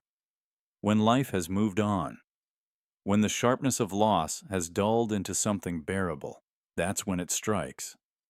A voice, clear, precise, repeating the final words of the dead. Sometimes it brings comfort, a message of love, of peace, a final goodbye that was never heard. But not always, because sometimes what's repeated wasn't peaceful at all. It was a scream, a cry, a cryptic warning, words you didn't understand then, and still don't. And now they've come back, from a place no sound should return from. Scientists dismiss this, of course. They'll call it auditory hallucination, a projection of memory.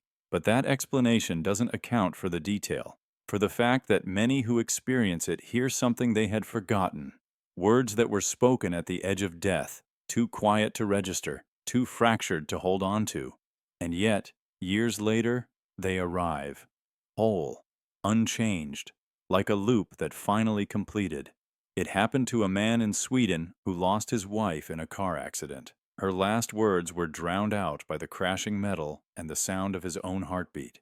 He never knew what she said, but 8 years later, he woke from a deep sleep to her voice. Don't let it be erased. No one was in the room.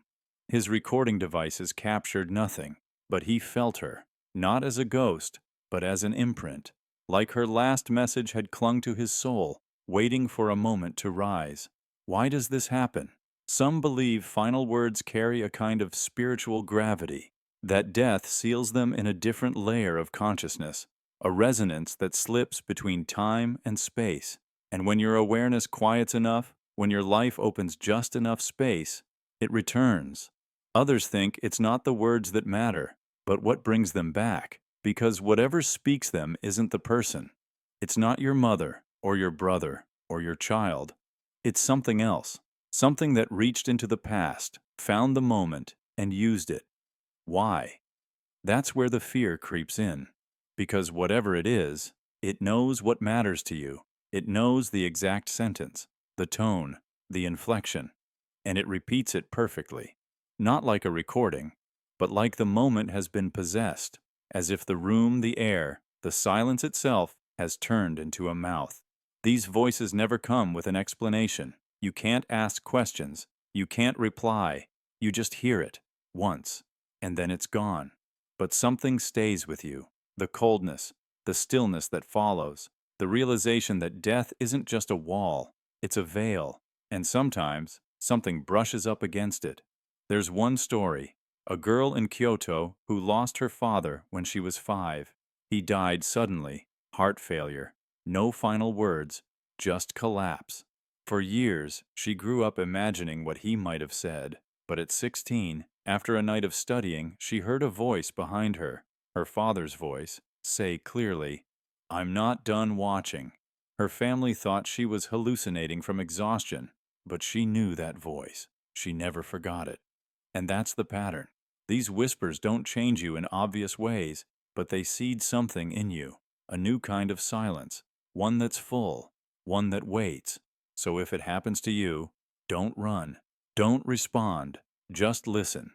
Because it's not a haunting, it's a return, not of the person, but of their imprint, their last signal, bounced from some impossible corner of reality.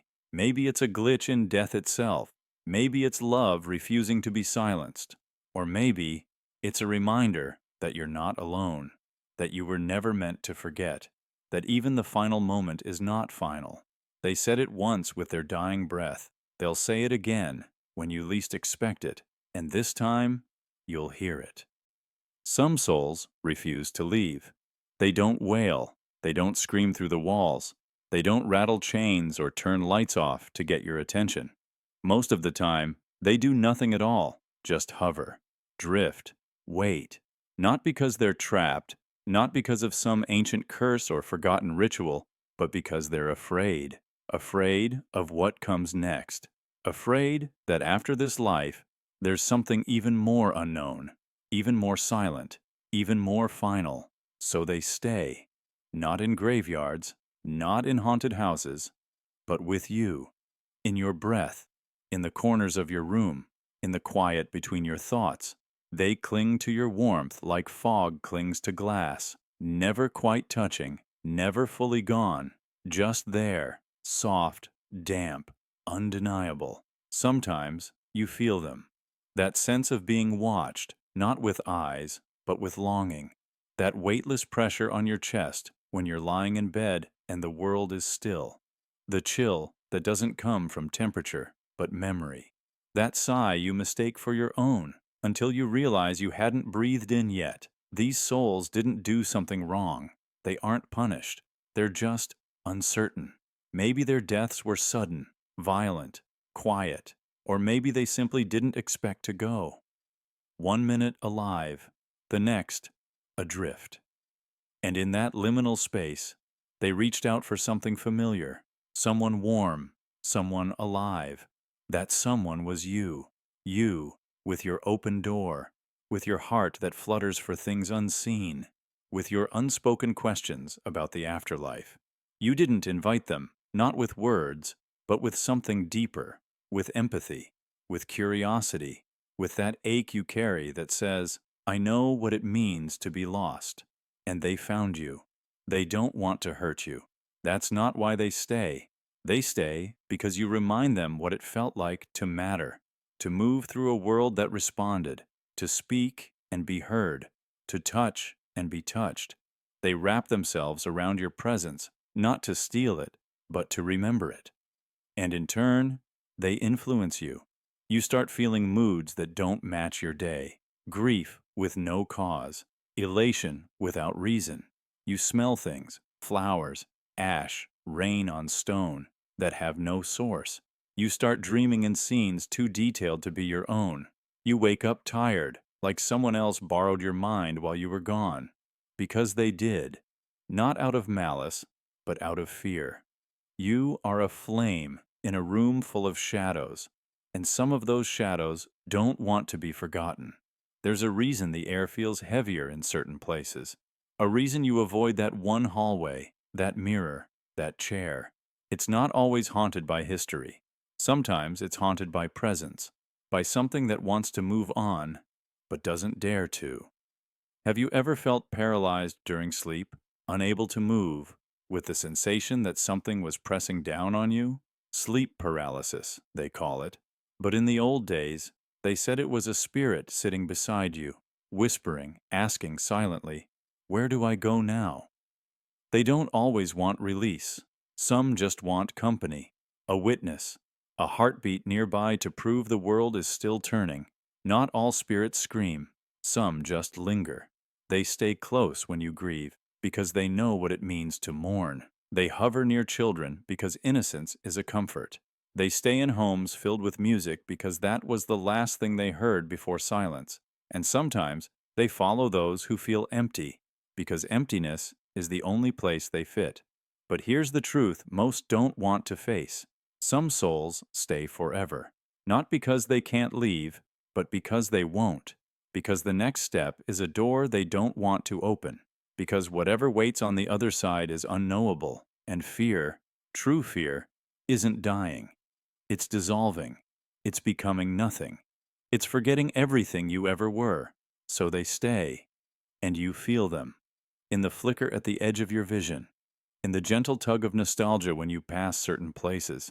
In the name that pops into your head for no reason. Belonging to someone you never met. They leave fingerprints on your soul, subtle and cool, like dew on skin just before dawn. And yet, maybe you're not just their vessel. Maybe you're their guide. Maybe they clung to you not just because you're warm, but because part of you remembers being one of them. Maybe your soul is familiar to them because once, long ago, you were the one lingering, and someone else helped you let go. So now, it's your turn. Not to banish, not to fear, but to acknowledge. The next time the room goes still, don't be afraid. The next time you sense that you're not alone, breathe slowly. Let them rest beside you. Let them remember. And when they're ready, let them go. Some souls refuse to leave, but maybe they were never supposed to. until they found someone who saw them. Death may be observed. You take your final breath. The world fades. But what if, in that instant, before silence takes hold, you are being watched? There are ancient stories scattered across cultures that whisper of watchers, beings that do not interfere but simply observe. Not angels, not demons, not gods in flowing robes, just presence, quiet, unseen. Watching not your body die, but your soul depart. And not watching out of kindness or curiosity, but for a reason no human has ever truly grasped. Because some believe the moment of death is not a vanishing. It's a recording. Your entire existence, every heartbeat, every hesitation, every internal scream you never voiced, cataloged. Not in metaphor, but in precision. Archived, stored, not by our machines or human memory, but by forces outside what we recognize as life or intelligence. Near-death experiencers often speak of a life review, a flash, a reel, where your entire life plays before you, not just from your perspective, but from the eyes of others. You don't just see what you did, you feel what you made others feel. It is instant, unavoidable, and to some, unbearably complete. But what if that review is not just for you? What if it's part of a cosmic audit? A snapshot taken by entities that don't reside in time, beings that exist in higher frequencies of awareness, harvesting the echoes of experience for reasons we can't fathom. In some esoteric traditions, these entities are described as recorders or archivists. They don't punish or reward. They study, silently, neutrally, detached from morality. Your death to them is a data point, but a sacred one. Because what they seek is not your body, it's the pattern of your being, what you did with free will, how you navigated pain, who you became when no one was watching, except them. There are countless stories of people who, during out-of-body experiences, have seen figures in the room, not ghosts, not hallucinations, but witnesses, shrouded in stillness. Some describe eyes without form. Others sense layers of attention so intense it makes speech impossible. They don't intervene. They record. And when revived, the person wakes with a feeling that their life now matters differently, because it was seen, entirely.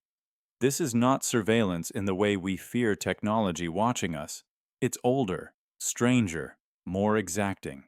Imagine your thoughts, not just your words, being etched into the structure of the universe. Every choice a ripple, every emotion a frequency. And at death, these vibrations crystallize.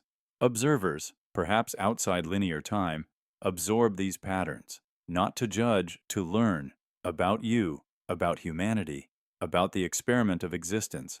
Some scientists toy with the idea that consciousness is not created by the brain but filtered through it, like a radio signal.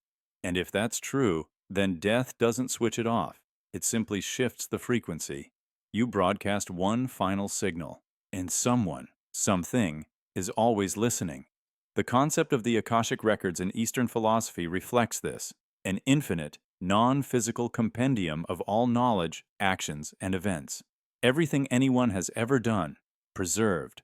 And perhaps what we call watchers are the keepers of this library. Not mythical, not metaphor, but real. In ways science hasn't caught up to yet. So the question isn't whether we're watched in death, but why. Are we part of a great study?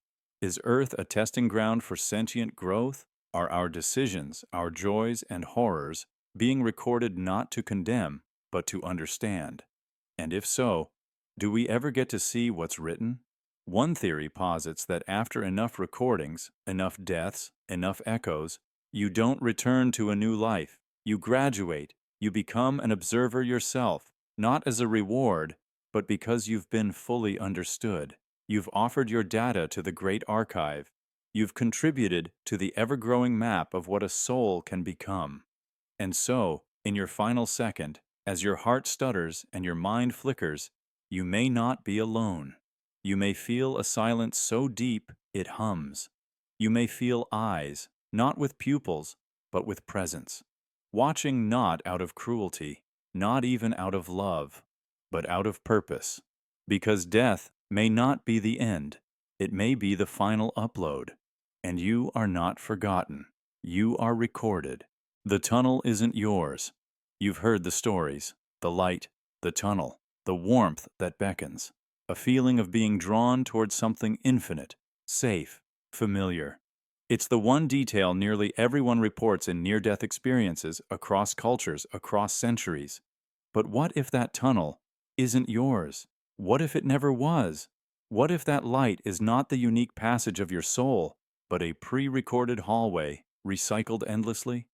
A kind of psychic infrastructure, a shared route traveled by billions of minds at the moment of death, not a destination, a corridor.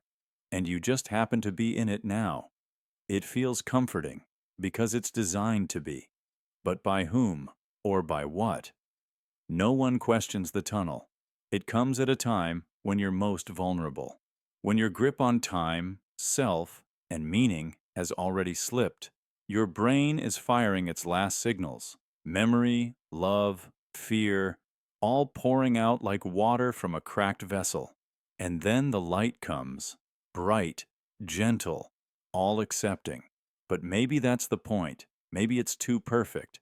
Some say it's the brain's final hallucination, a neurochemical flood masking the end.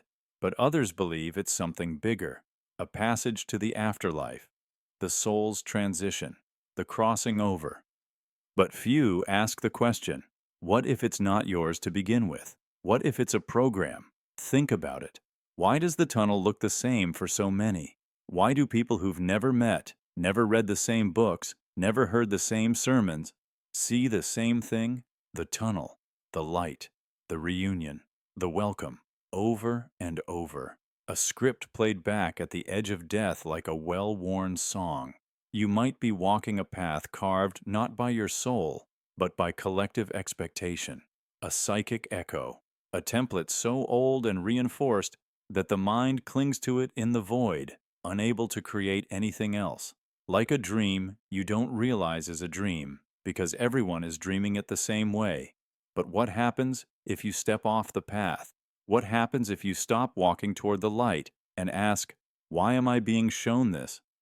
Some who survived near-death experiences say the moment they questioned the tunnel, things changed. The light dimmed, the walls shifted, the warmth became uncertain. One woman said she suddenly saw others in the tunnel, not loved ones, but strangers, all walking the same way, expressionless, repeating the same words like mantras. She turned back, and that's when she woke up in a hospital bed. What if the tunnel is a filter? A psychological holding pattern that keeps you from seeing what's actually there. What if the truth is too raw, too complex, too alien to comprehend at the moment of death? So instead, the mind hands you this corridor, a beautiful lie, a path so smooth you forget to ask where it leads. And what if it doesn't lead anywhere? What if the tunnel loops? There are stories, whispers from deep regression therapy, lucid dreamers, fringe mystics, that speak of people seeing the tunnel twice, once at death, once again in a dream. Some even say they saw someone else walking it, as if viewing a replay. And it raises a chilling thought. What if the tunnel is shared not just among the living, but among the dead? A corridor, looping souls through a cycle they can't remember. You die, you enter the light, you feel peace, then you forget, you return, and you do it all again. A cosmic hallway with no doors, just the illusion of arrival. And here's the hardest part. Maybe it was never made for you. Maybe you were supposed to build your own path, but in your last moment, flooded with fear or longing or belief, you fell into the well-tread grooves of a trillion others. A neural rut so deep it feels like destiny. But it's not. It's inertia. You might think you're ascending, but you're just being guided. Or worse, recycled. And if the tunnel isn't yours, then neither is what lies beyond it. That reunion, that sense of being home. What if it's a mask? Not deception from malice, but from momentum. A collective construct born from centuries of belief. Belief so powerful it created a structure souls now unconsciously obey. So, here's the question no one asks. What if there's a way out? What if at the edge of death you refuse the tunnel? Not with fear, but with clarity. What if you say, show me what's real, not what's familiar? Will the tunnel collapse? Will you see the raw code underneath the illusion? Will you find a path that no one has walked before, because it's yours and yours alone? Or will you wake back up here again? Because maybe this life is the loop. Maybe the tunnel doesn't lead onward. Maybe it leads backward. And maybe you've taken those steps too many times to count. The tunnel isn't evil. But it may not be true. It may be mercy or machinery, but it is not necessarily you. So when the time comes, and it will, don't follow the light just because it's bright. Ask who built the tunnel and why they need you to walk it. You're a piece of someone's karma. You think your life is yours, that your story begins with your first breath, that everything happening to you is about you. But what if that's not true? What if you're not the center of your story, but a consequence in someone else's? What if you're a piece of karma, not your karma, theirs? A ripple sent out by another soul, across time, across lifetimes. A reaction they triggered, a lesson they couldn't finish, a door they slammed that echoed into your world, and now you're the echo. You weren't born because it was your time. You were born because someone else made a choice that demanded a response, not punishment, not reward, just balance. And you are the balance. You've felt it, haven't you? That strange detachment, that feeling that you're in a place you didn't ask for, that you're solving puzzles that weren't yours, carrying emotions that feel heavier than your own story justifies, crying over wounds that seem older than you are. That's because they are. You are the continuation of someone else's thread. You were woven into the fabric of the world not as the protagonist, but as the catalyst, the reflection, the mirror. Your pain, your longing, your relentless compassion or fury, they aren't spontaneous. They're inherited, not by blood, but by soul inertia. Someone started a fire. You are the smoke still rising. Think about the people who orbit you, some drawn, some repelled. Ever wonder why you feel instant anger or overwhelming love toward strangers? It's not just instinct, it's recognition. You've been pulled into their karmic orbit, not randomly, not blindly, but precisely. Some souls leave things behind, not objects, not money, but events, incomplete actions, unanswered cries, deep betrayals. They echo. They echo through generations, through time, through soul fields. And eventually, they land. And you become the landing. Maybe your kindness is the result of cruelty someone else couldn't forgive themselves for. Maybe your suffering is the weight of a debt they left unpaid. Maybe your entire existence is the one chance the universe gave them to try again, through you. And that might feel unfair, that you're cleaning up someone else's mess, that your heartbreak isn't even truly yours, that your deepest trials are part of a lesson you didn't ask to learn. But it's also a gift. Because being someone's karma doesn't mean being used. It means being entrusted. You were given the role because your soul could carry it, because you could survive it, because somewhere, in the mechanics of cosmic balance, your presence was the answer to a question someone else never got to ask. And maybe they're watching now, not from heaven, not from some distant star, but from within the currents of your choices. Maybe they see your growth and feel peace. Maybe your courage untangles the knot they died with. Maybe your love redeems the damage they left behind. This is the truth no one tells you. Not every soul incarnates for themselves. Some arrive to close loops, to stitch up the hole left in someone else's soul, to live the apology, to give the closure, to finish the story they never started. That's why you feel incomplete. Not because you're broken, but because you're the ending to something older than you. Even your name, your face, your timing, it may have been chosen with precision. So you'd be there, at that intersection, on that day. to meet the person whose life would shift by your existence, or to face the trial someone else never could, not because it's easy, but because it's necessary. You may not even know whose karma you are, but your presence is affecting the balance, whether you realize it or not. Every moment you choose grace instead of anger, you restore something ancient. Every act of compassion you give without reason might be healing a rift generations old. And sometimes, the one who set the ripple in motion is someone you'll never meet, someone long gone, a soul still searching. But through you, they move forward. Through you, they find peace. And in doing that, you change too. Because even if you began as someone else's karma, you won't end there. This isn't about being a background character in someone else's fate. This is about transformation. You start as their echo, but eventually you become your own voice. You take the pain that wasn't yours and turn it into power. You take the burden and craft meaning. You take the invisible chains and melt them into keys. You were someone's karma, but now you're becoming someone's miracle. Because maybe someday someone will walk through a door and feel the warmth you left behind, and they'll never know your name, but their soul will. You dream their last moments. Have you ever jolted awake, heart pounding, breath short, eyes already wet with tears, from a nightmare that felt too real? A death you didn't die, a pain you never lived, a name you didn't know but somehow loved. You tell yourself it was just a dream. A strange one, yes, but only a dream. Except it lingers. It stays. Like smoke in your lungs, long after the fire's gone. Some say these dreams aren't dreams at all. They're memories. But not yours. There's a theory, rarely spoken aloud, that some people become vessels for the final moments of others.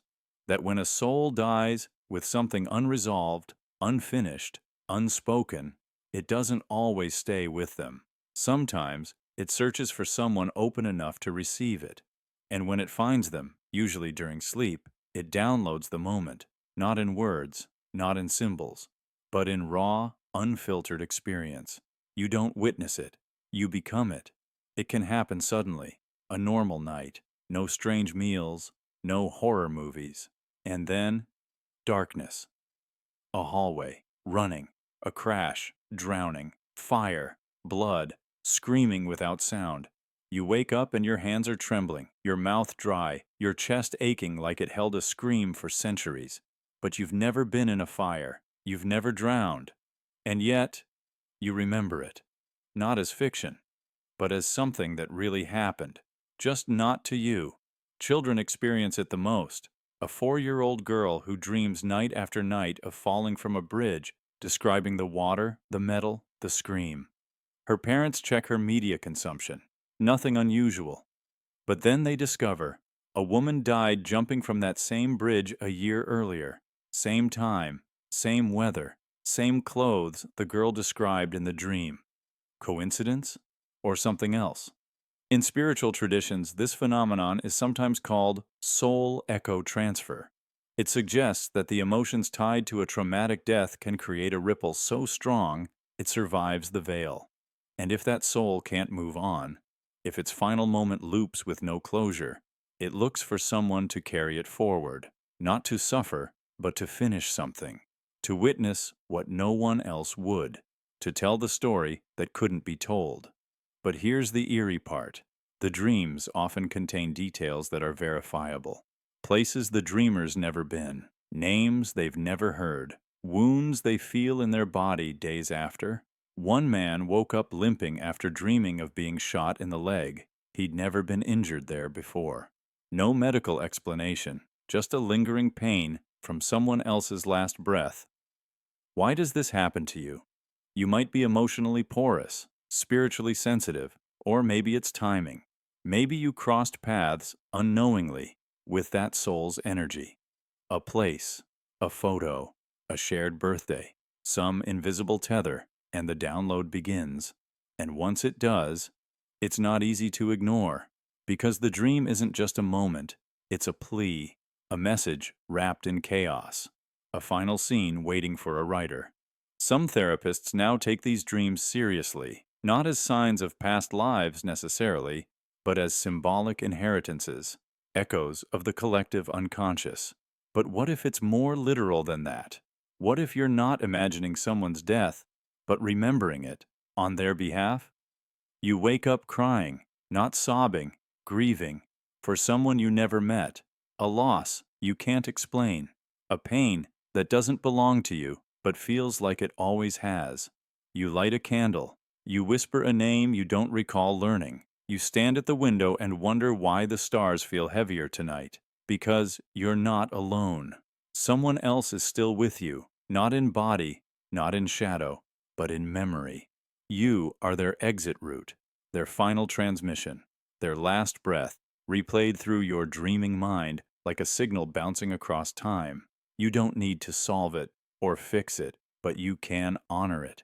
Write it down, say the name, light the candle, because once the message is delivered, once the memory is witnessed, the dream often fades, not into nothing, but into peace, like a storm that finally broke, like a scream that finally echoed back. And so, next time you wake up with tears from a death that wasn't yours, don't be afraid. Just listen. Someone chose you to remember. The cold never left. You came back, but not all of you. Something changed in that moment, didn't it? You remember the light fading, the breath stalling, the world slipping out from under you like water through cupped hands. Then something pulled you back. A machine, a voice, a choice, and your eyes opened again. But since then, nothing's felt quite the same, because the cold never left. It wasn't just temperature, not just the chill of a hospital room or the ice of metal against skin. It was deeper, sharper, like a frost on the inside. A silence that settled in your bones. And no matter how warm the air is, no matter how tightly you're held, that cold remains. Quiet, subtle, but constant. Like a reminder, like a scar. You survived. That's what everyone said. But the part they never ask about, the part they don't want to hear, is what you brought back with you. Because some who come back from the edge, after drowning, heart failure, trauma, or clinical death, they speak of a cold that lingers. A soul's residue, they say. A trace of where you went and what you saw. Or maybe what saw you. You didn't just almost die. You left, briefly. And wherever you went, left its mark on you. Science explains it away, of course. Hypothermia, blood pressure drops, nerve misfires. But those are just symptoms. You know better, because the cold isn't just physical. It's emotional, existential. It's in your thoughts, in the way you feel slightly removed from life, like you're watching everything through frost glass. You smile, but it's thinner now. You laugh, but it never reaches that deep place where warmth once lived. And in the quiet, you feel it most. That inner shiver, that phantom freeze. It's not fear, it's memory. A kind you didn't know a soul could carry. A kind that clings. Some say that when you die, even for a moment, your soul begins the process of unraveling, dissolving into whatever lies beyond. And if you're pulled back suddenly, violently, that unraveling doesn't stop. It just freezes, mid-split. A part of you is still there, still echoing in the void, still reaching out from behind the veil, trying to return to a place it was halfway through entering. That's the cold. It's your soul, unfinished, caught in limbo between where you went and where you now stand.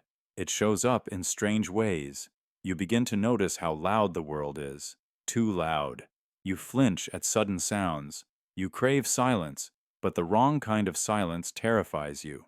You start sleeping with lights on, but not out of fear of monsters. Out of fear that if everything goes dark again, you won't come back this time. And the dreams become places, not stories.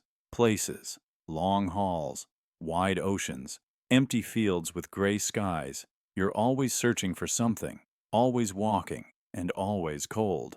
No fire warms you, no sun touches you. You reach for people in those dreams, and they either don't see you, or they recognize you in ways that make your stomach turn. like they know what you are now, like they saw you there, on the other side. And sometimes it leaks, not just in dreams, in life. You see someone walking toward you and swear it's someone you met while you were dead, a face you can't place, but know. You have a conversation and feel the words déjà vu'd from another existence. You hear whispers in empty rooms that sound more like memory than noise because the boundary's thin now. You breached it, and it didn't seal properly behind you. Some cultures believe that once a soul begins to cross, it leaves an imprint, a death mark, not on the body, but on the essence. And that mark lets other things see you, things that dwell in cold places, things that recognize unfinished souls. They're not always malicious, but they're curious, drawn to you the way warmth draws frost. You're not haunted, you're remembered. You carry the scent of the place in between, and something out there remembers you well. You may feel disconnected now, from family, from joy, from life itself, not because you don't care, but because part of you is still trying to understand why you came back. Why you? Why then? And what was left behind in the bargain? Maybe it was innocence. Maybe it was peace. Maybe it was something darker. A piece of you you're glad is gone, but still grieve without realizing. You try to shake it. You take hot baths. You press yourself against loved ones. You walk in the sun, hoping it burns the feeling away. But it doesn't. Because this isn't about temperature. It's about memory, cellular, spiritual. The cold is a reminder that once for a breathless moment you weren't here and you came back. But something followed, or something stayed. You're not broken. You're not cursed. You're altered, touched by a place few return from, marked in a way that only those who felt it can understand. So, when the nights feel colder than they should, when the mirror fogs without breath, or the room feels a little too quiet, know this: the cold never left. Because part of you never did either. Your death was delayed. You remember it vividly, the close call, the moment when time seemed to slow, when the car should have hit you, the fall should have broken you, the illness should have ended you, but it didn't. You survived. People called it luck, a miracle, a glitch. But deep down, something in you shifted. Because that wasn't just survival. It felt like a reroute. And what if it was? What if you were supposed to die that day? Some believe that death has an order, not rigid, not deterministic, but structured. Timelines shaped by cause and effect, soul contracts, universal rhythms. Your life has a thread, and that thread, at certain moments, is designed to end. But occasionally, rarely, that thread gets tangled. Something intervenes. And when that happens, you don't just survive, you deviate. You walk forward, but the world remembers the path you were supposed to take. It's like the air feels thinner around you. People look at you differently, or not at all. You laugh, but the sound doesn't echo the same. You feel displaced in your own timeline, as if your body is here, but your soul is still negotiating its return.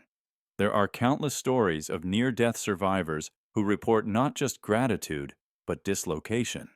The man who narrowly avoided a fatal crash and woke up weeks later only to find himself unable to reconnect with old friends, as if their bond had subtly expired. The woman who beat a terminal illness only to experience years of recurring dreams where she died on time, and everything afterward played in cold silence. Not nightmares, memories from a timeline that no longer exists, or shouldn't.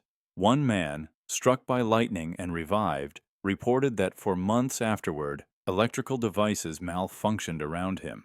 Lights dimmed, clocks stopped. He claimed time itself moved differently. His reflection looked older than he felt. And worst of all, he never felt watched until after he survived. Now, he said, there was always something observing, not with malice, just awareness, as if something was keeping tabs on the outlier, the delayed. The theory? That every soul follows a kind of schedule, a cosmic itinerary, and when that schedule is broken, something compensates. The universe doesn't like loose threads. If you were meant to exit and you didn't, the script doesn't erase you. It improvises around you, which means the world bends slightly to account for your presence. You become the variable, the anomaly. Some spiritual traditions speak of walk-ins, souls that step into bodies left vacant by near death. But another, darker theory suggests that it's not a new soul that enters. It's your original soul, just off track, off sync.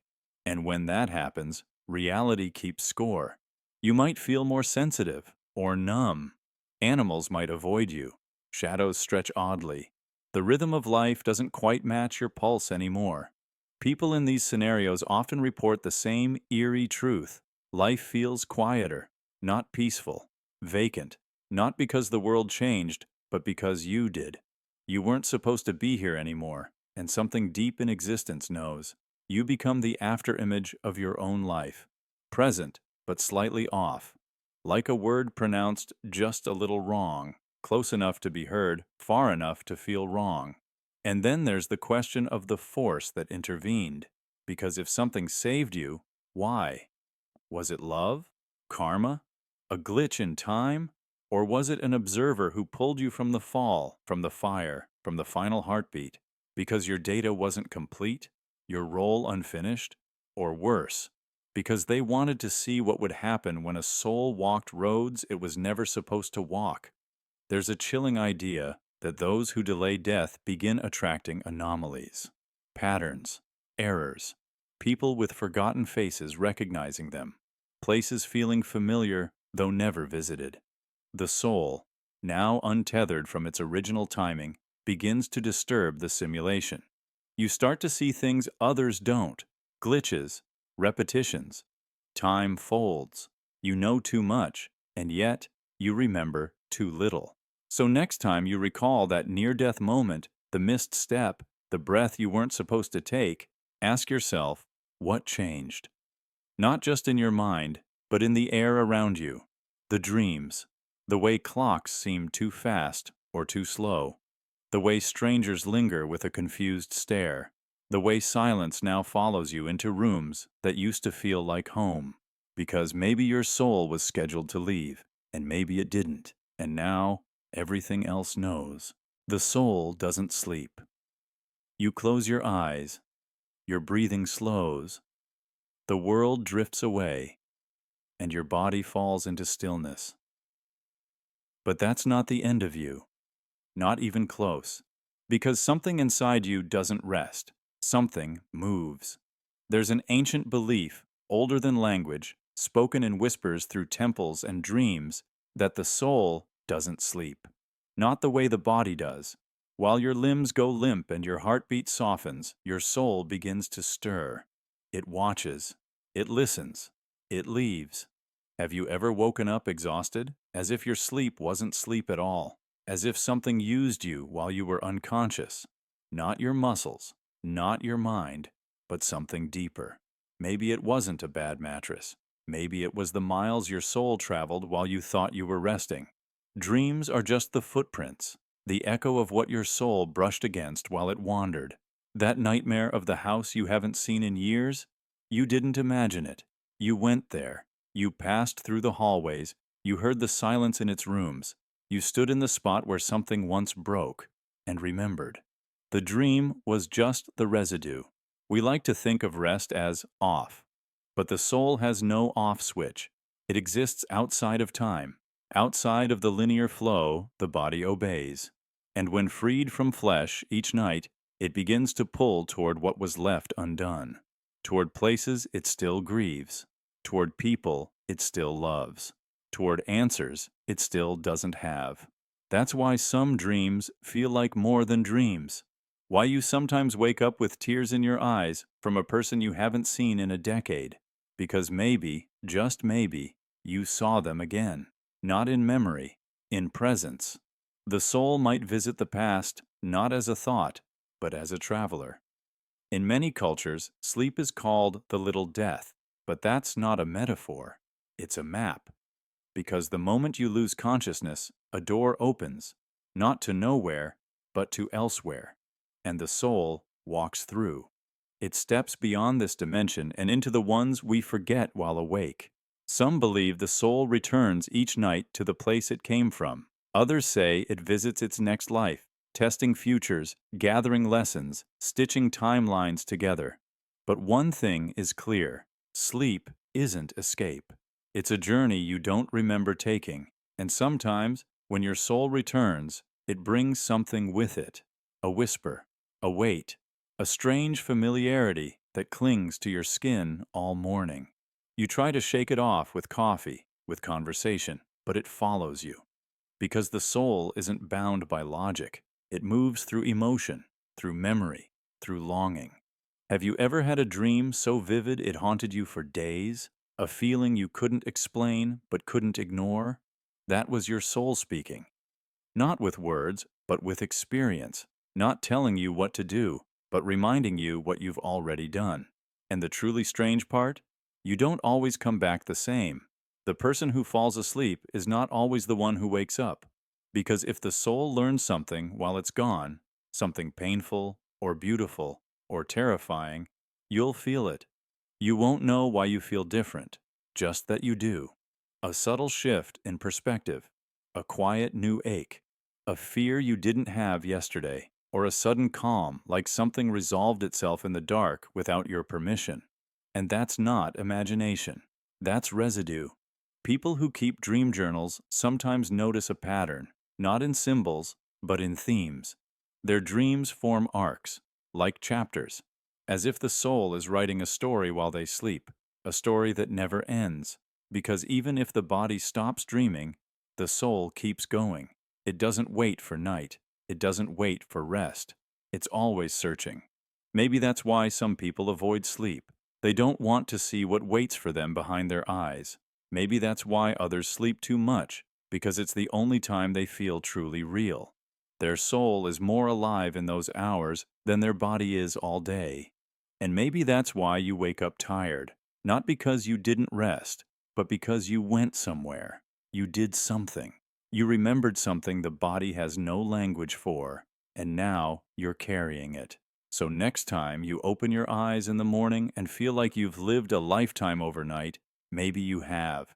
Because the soul doesn't sleep. It searches. It heals. It mourns. It travels. And sometimes it comes back with more truth than you're ready to know. You paid to be here. You think you're here by chance, a roll of the dice, genetics, geography, coincidence. But what if that's not true?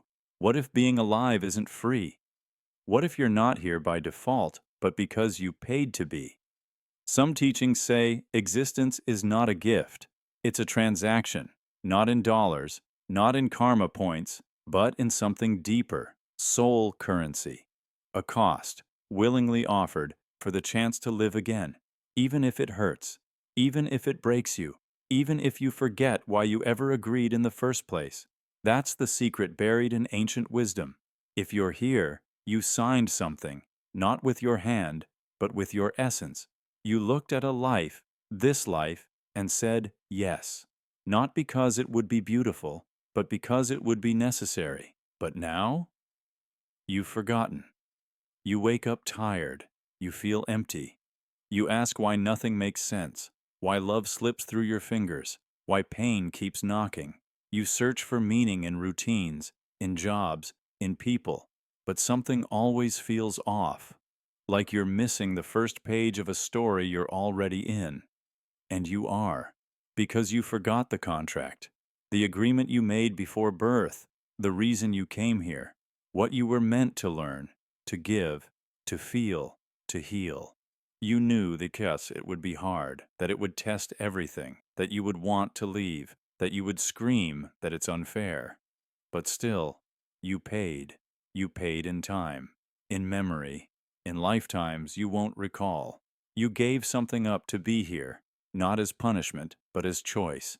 Some souls come to experience joy. Others come to balance pain. Some return to close circles they once broke. Others to ignite new flames. But none arrive by accident, not even you. And here's the part no one tells you. Life is the repayment of that soul debt. Every breath, every bruise, every connection that blossoms or burns, each one is a line. In the ledger, you are paying, not with suffering, but with experience. You feel the weight of it sometimes, in your bones. That pressure you can't name, that restlessness that doesn't go away no matter how much you achieve. It's the soul's memory, trying to remind you, trying to say, you agreed to this. Don't waste it. You see, forgetting is part of the deal. If you remembered too much, you wouldn't grow. If you knew the whole plan, you'd resist it. If you understood the exact cost, you might never leave that other place, where pain doesn't touch, where love doesn't leave, where time doesn't devour.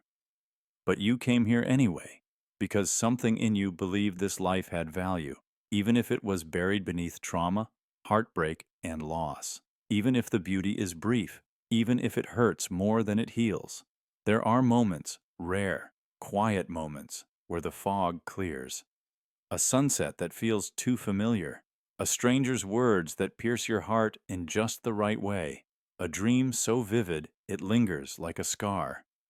In those moments, you glimpse the contract again. You remember, if only for a second, that none of this is random. Even your suffering is sacred. Even your confusion is part of the pattern. You may not remember what you gave up, but the evidence is everywhere. You feel too deeply. You ask too many questions. You ache in ways language can't explain. That's not a flaw. That's the price you paid showing itself. And it means you're doing it right. You were never meant to coast. You were meant to live, fiercely, brutally, tenderly, to burn through this life like a meteor, bright, imperfect, unstoppable. Because every feeling is payment. Every connection is proof that you are honoring the deal, even if you don't remember signing it. So stop asking if you matter. You do, or you wouldn't be here. Stop waiting for permission to begin. You already began. And stop thinking you were cheated. You weren't.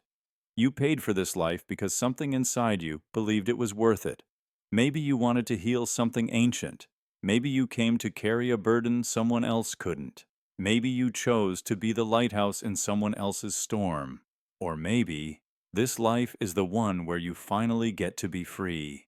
But that's not for anyone else to say. It's not written in the stars or the palms of your hands. It's written in the way you live, in the choices you make with the minutes you've bought.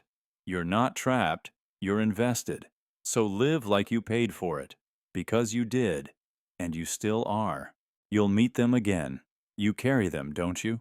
Not just in memory, but in muscle, in reflex, in the way you turn your head when someone calls their name, even though you know no one's there. The one you lost, it doesn't feel like they're gone, not completely. And maybe that's because they're not. There's a belief, older than religion, older than language, that some souls, when they leave the body, don't travel far. They don't dissolve into some distant heaven or disappear into reincarnation. Instead, they stay, not trapped, not lingering, but waiting, watching, observing, and most of all, waiting for you to understand something you weren't ready to see before. You'll meet them again, but not in the ways you expect. They don't come back as strangers or babies or birds.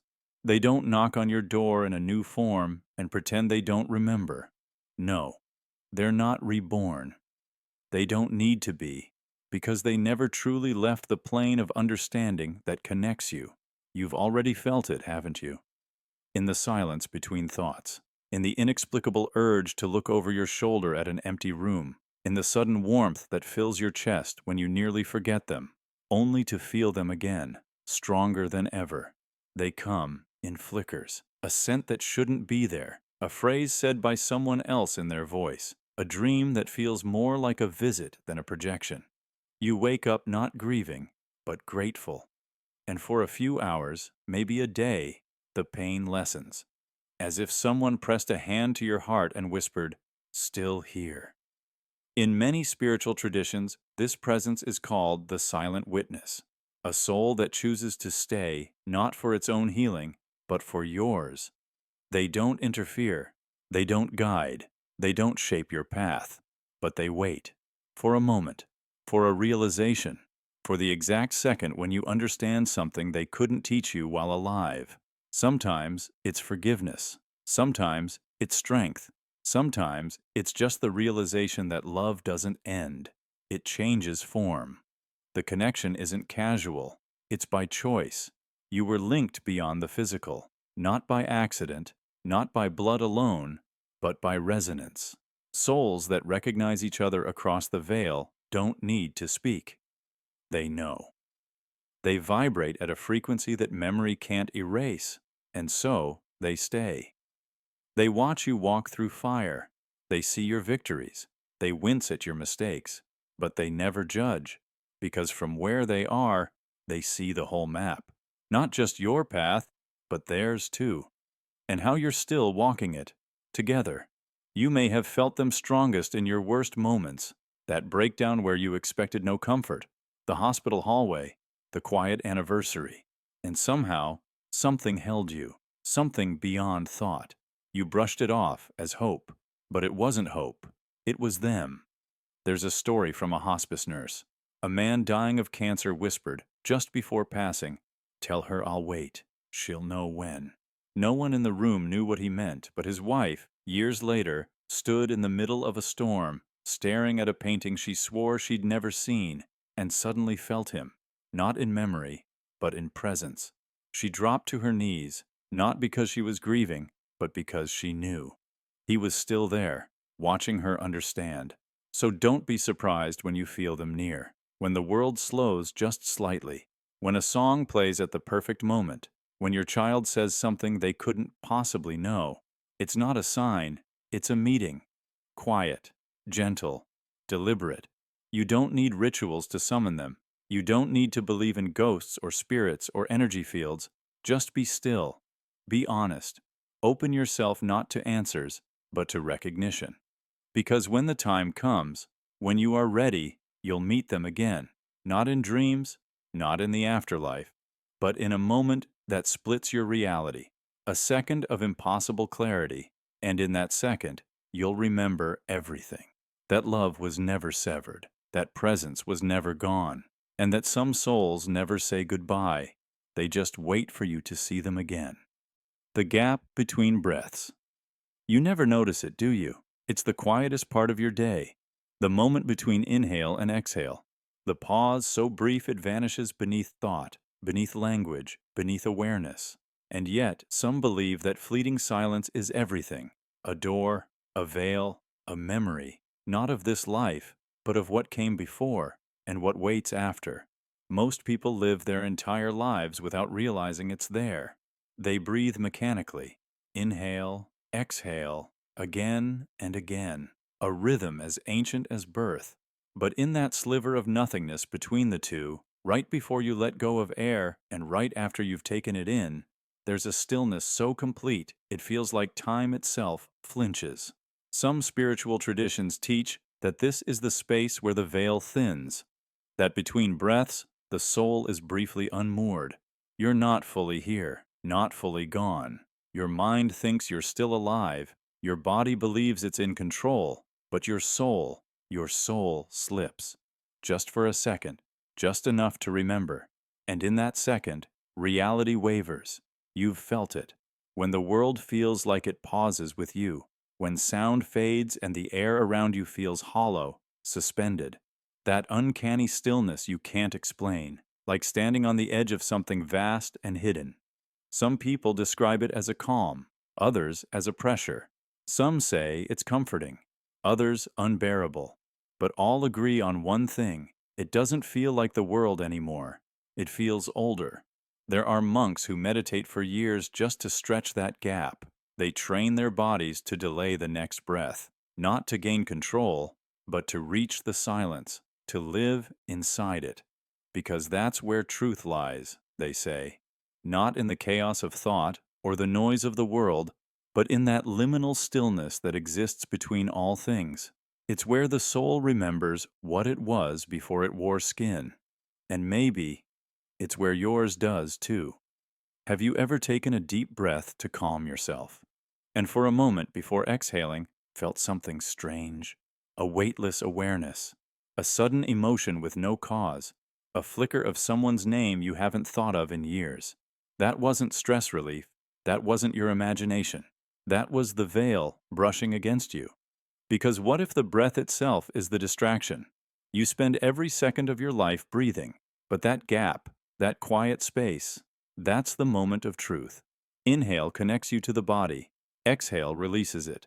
But between the two, you hover, between states, between lives, between worlds. That's where the veil is thinnest, where you're closest to remembering what you truly are beneath all of this. And sometimes, things bleed through. You might see flashes of places that don't exist. A temple in the desert, a ship on a dark ocean, a face you don't know, but miss. These aren't hallucinations. They're echoes, residue from lives not fully forgotten, because your soul stores everything, every version of you, every choice, every death. And in that breathless silence, the doors unlock, just wide enough for you to peek through. You've done it countless times without knowing, in grief, in shock, in awe. When something takes your breath away, literally, and you forget to exhale, that gap stretches, and in that stretched moment, the veil parts. You might not see anything, but your body feels it. A sudden cold, a pressure behind your eyes, a weight across your shoulders that disappears once you breathe again. Some people live their entire lives afraid of silence. They fill it with sound, with movement, with distraction. But the ones who listen, who lean into the stillness, they begin to notice. The air thickens. The world seems to shimmer, just slightly. It's like standing at the edge of sleep, but knowing you're still awake, a clarity sharper than waking life. And it begs the question, what exactly waits on the other side? Is it memory? The truth of your past lives? Is it the source of consciousness itself? Or is it simply your soul, watching, waiting, reminding you that this isn't all there is, that what you see is only a layer, that in the space between breaths, you aren't a body trying to survive, you're a soul remembering what it feels like to float. It's no coincidence that people report near-death experiences with overwhelming calm, light, peace. Some say it's the brain protecting itself, but what if the brain isn't creating the experience, just observing it? What if that moment between your last inhale and the breath you never take again is long enough for the veil to fully part? And what if it welcomes you? That would explain why some people who've nearly died never fear death again. Because they've touched that stillness. They've remembered, and they know. The gap between breaths isn't empty. It's home. So tonight, when the world is quiet and the only thing you can hear is your own breathing, pause. Notice that moment between, that blink of existence where everything stops, and feel, not with your lungs, not with your heart, with your soul. Something is there, watching, listening, waiting for you to notice, because the veil is thin, and it always has been. Love doesn't always follow you. You've told yourself it's eternal, that love survives beyond death, that the one who touched your soul in this life will find you again in the next, no matter where, no matter when. You picture it as inevitable, fated, even written in the stars. But what if it isn't? What if love, like memory, is bound by biology? What if the fire you built together only burns as long as the body can hold the flame? Some believe in soulmates, in reincarnated hearts that beat toward each other across lifetimes. But others, those who have danced close to death or wandered the silent corridors of near-death states, describe something lonelier, something unsettling. They speak of forgetting, not just names or faces, but feelings. A wife who died swearing she'd wait for her husband, only to return in a dream, confused, distant, unmoved. A man who remembered lifetimes, but no one he once loved in any of them. There was no hate, just absence, as if love had evaporated. Love is not a universal constant. It is an experience, a convergence of emotion, time, vulnerability, and presence. Your heartbeat, their gaze, the scent of skin, The trembling words that only made sense here, in this body, in this time. But when the body dies, what happens to that intricate dance of hormone and memory, of muscle tension and spoken promises? Some suggest it doesn't travel, it doesn't echo, it simply stops. This isn't cruelty, it's entropy. The soul may move on, but it sheds skin. And with that skin, it sheds the attachments, the desires, the things that once made your heart feel like it belonged to someone else. In some spiritual traditions, reincarnation is seen not as a reunion, but as a cleansing. Each new life is a rebirth because it forgets. The slate is wiped not out of punishment, but to allow you to be someone new. And in that forgetting, love may not follow you. You may meet someone in another life and feel a spark, an unexplainable pull. But it may not be love remembered. It may be recognition without detail. Like a song you used to know but can no longer sing. The feeling remains, but the shape is gone. And that feeling may not be mutual. The one you search for might not feel a thing, because their soul went elsewhere, their memory detached, their timeline fractured. Some who practice past life regression therapy report devastating experiences. People who once swore they would find each other again, but when hypnotically regressed, discovered their paths never crossed. Or worse, when they did, the love had decayed. It didn't fit anymore. The connection that once meant everything now felt foreign. It's like love had a shelf life, and that life was human. Others describe dreams in which they meet a partner long lost to death, only to feel nothing. A conversation without warmth, a look that doesn't linger, no hate, no betrayal, just silence. As if love had served its purpose and moved on. Because maybe love is not a fixed soul-to-soul bond. Maybe it's an agreement, fragile, mortal, beautiful, because it ends. This is not to say love is meaningless. It is to say that love may be of this world, a rare flowering between two beings with nervous systems tuned to each other, sharing space and breath. And perhaps the tragedy and the beauty is that it can't be replicated, not perfectly, not again. So we must ask, is it more precious if it doesn't follow us? If we know that this moment, this lifetime, is the only one we'll get to love this person in this way? Does that make it more urgent, more sacred? Because maybe when you die, you won't remember the one you held at night. You won't remember the laughter, the fights, the vows. Maybe those things don't cross over. Maybe the soul travels alone. And maybe that's how it's supposed to be. But while you're still here, while your hands still reach and your voice still shakes when you say their name, love them completely, fiercely. Not because you'll find them again, but because you might not. And that, perhaps, is what makes love worth everything. You're here because you failed. You think this is your life, that this world, this timeline, this version of you was meant to be. But what if it wasn't? What if this place isn't your origin or your destination? What if this life is the remedial class? You're here because you failed, not in the way society defines it, not because you didn't get the job or the love or the wealth. No, you failed at something deeper, something most people don't even realize they were meant to do.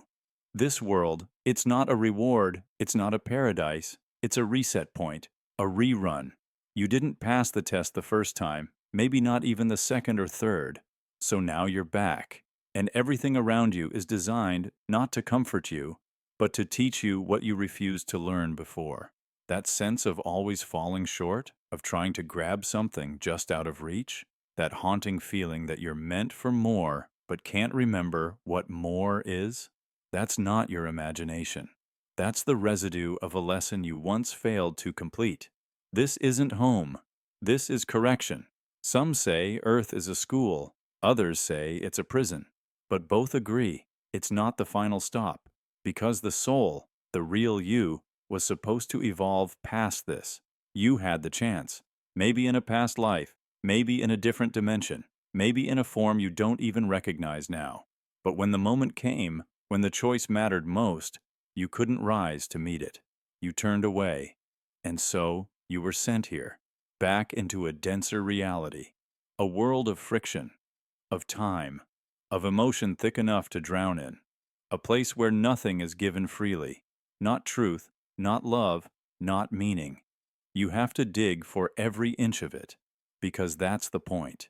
You're here to struggle, to feel what failure feels like in bone and breath and blood, because only then can you understand why it mattered. Only then can the soul grow beyond itself. But here's the cruel twist. This world makes you forget why you came.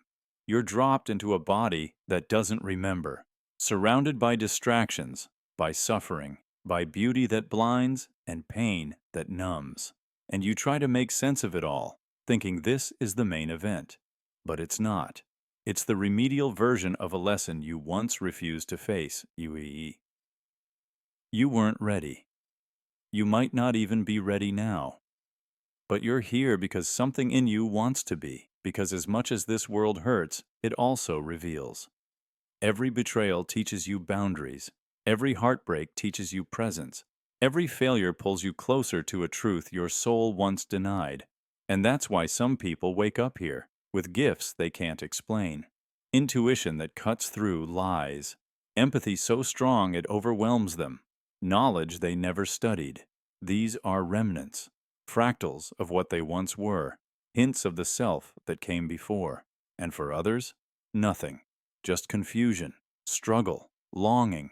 The soul so fractured it forgot itself completely, so it starts from scratch, again. There's no fairness here, no cosmic scoreboard, only mirrors. Everything you encounter reflects something you must face. That difficult person, that impossible choice, that moment when no one is watching and you choose who you are, those are the exams. The quiet, brutal tests that tell the universe whether you're ready to ascend or to loop. Because if you fail again, you come back again. Maybe not here, maybe not as you, but somewhere dense, somewhere heavy, until you finally get it. This isn't punishment, but it is consequence. You're not cursed, but you are accountable.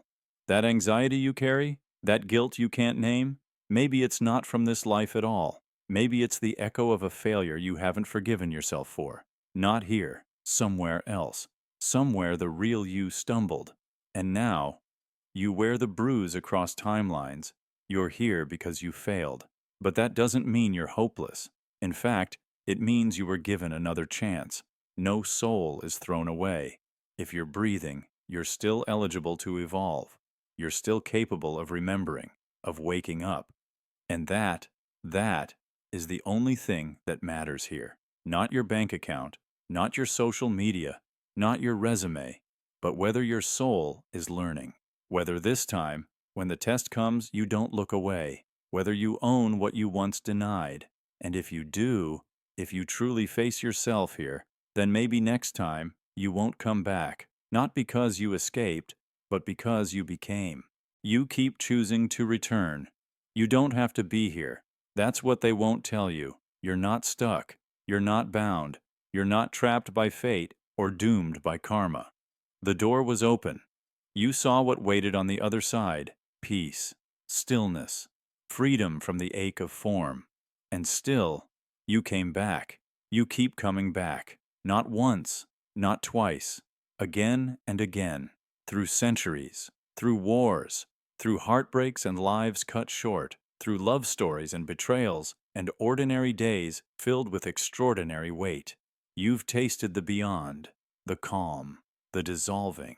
And yet, some part of you turns back every time. Why?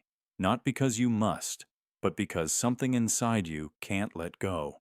Unfinished threads, old promises, loops left open, souls you couldn't save, words you never spoke, forgiveness never given. A truth you're still trying to live. A version of you who never got to see how it ends. You return because you remember, not with your mind, but with something deeper. The soul remembers what the brain forgets. The soul keeps score. It carries the texture of choices, the heat of regrets, the weight of patterns not yet broken. and it calls you back. Because this isn't about punishment. This is about persistence, devotion, the longing to complete what was left unfinished. People think reincarnation is about lessons, and maybe sometimes it is, but sometimes it's about love. The kind of love that refuses to let someone else carry your absence. The kind of love that travels through generations just to whisper, I'm still here. You come back not because Earth is a school, but because Earth is a story you're not done writing. Maybe that's why you've always felt older than your age, why pain lingers in you longer than it should, why you sometimes dream of lives that don't belong to you, but feel like home. It's not imagination, it's memory. Memory that bleeds through the veil. You've been here before, in other bodies, other names, other times. You were the child who never grew up, the healer burned for her herbs, the soldier who couldn't drop his weapon, the poet who died with her verses unwritten, the parent who couldn't return, the lover who arrived too late. And now, you're here again, with this face, this name, this moment, not as punishment, but as a choice, a sacred, stubborn, soul-wrought choice.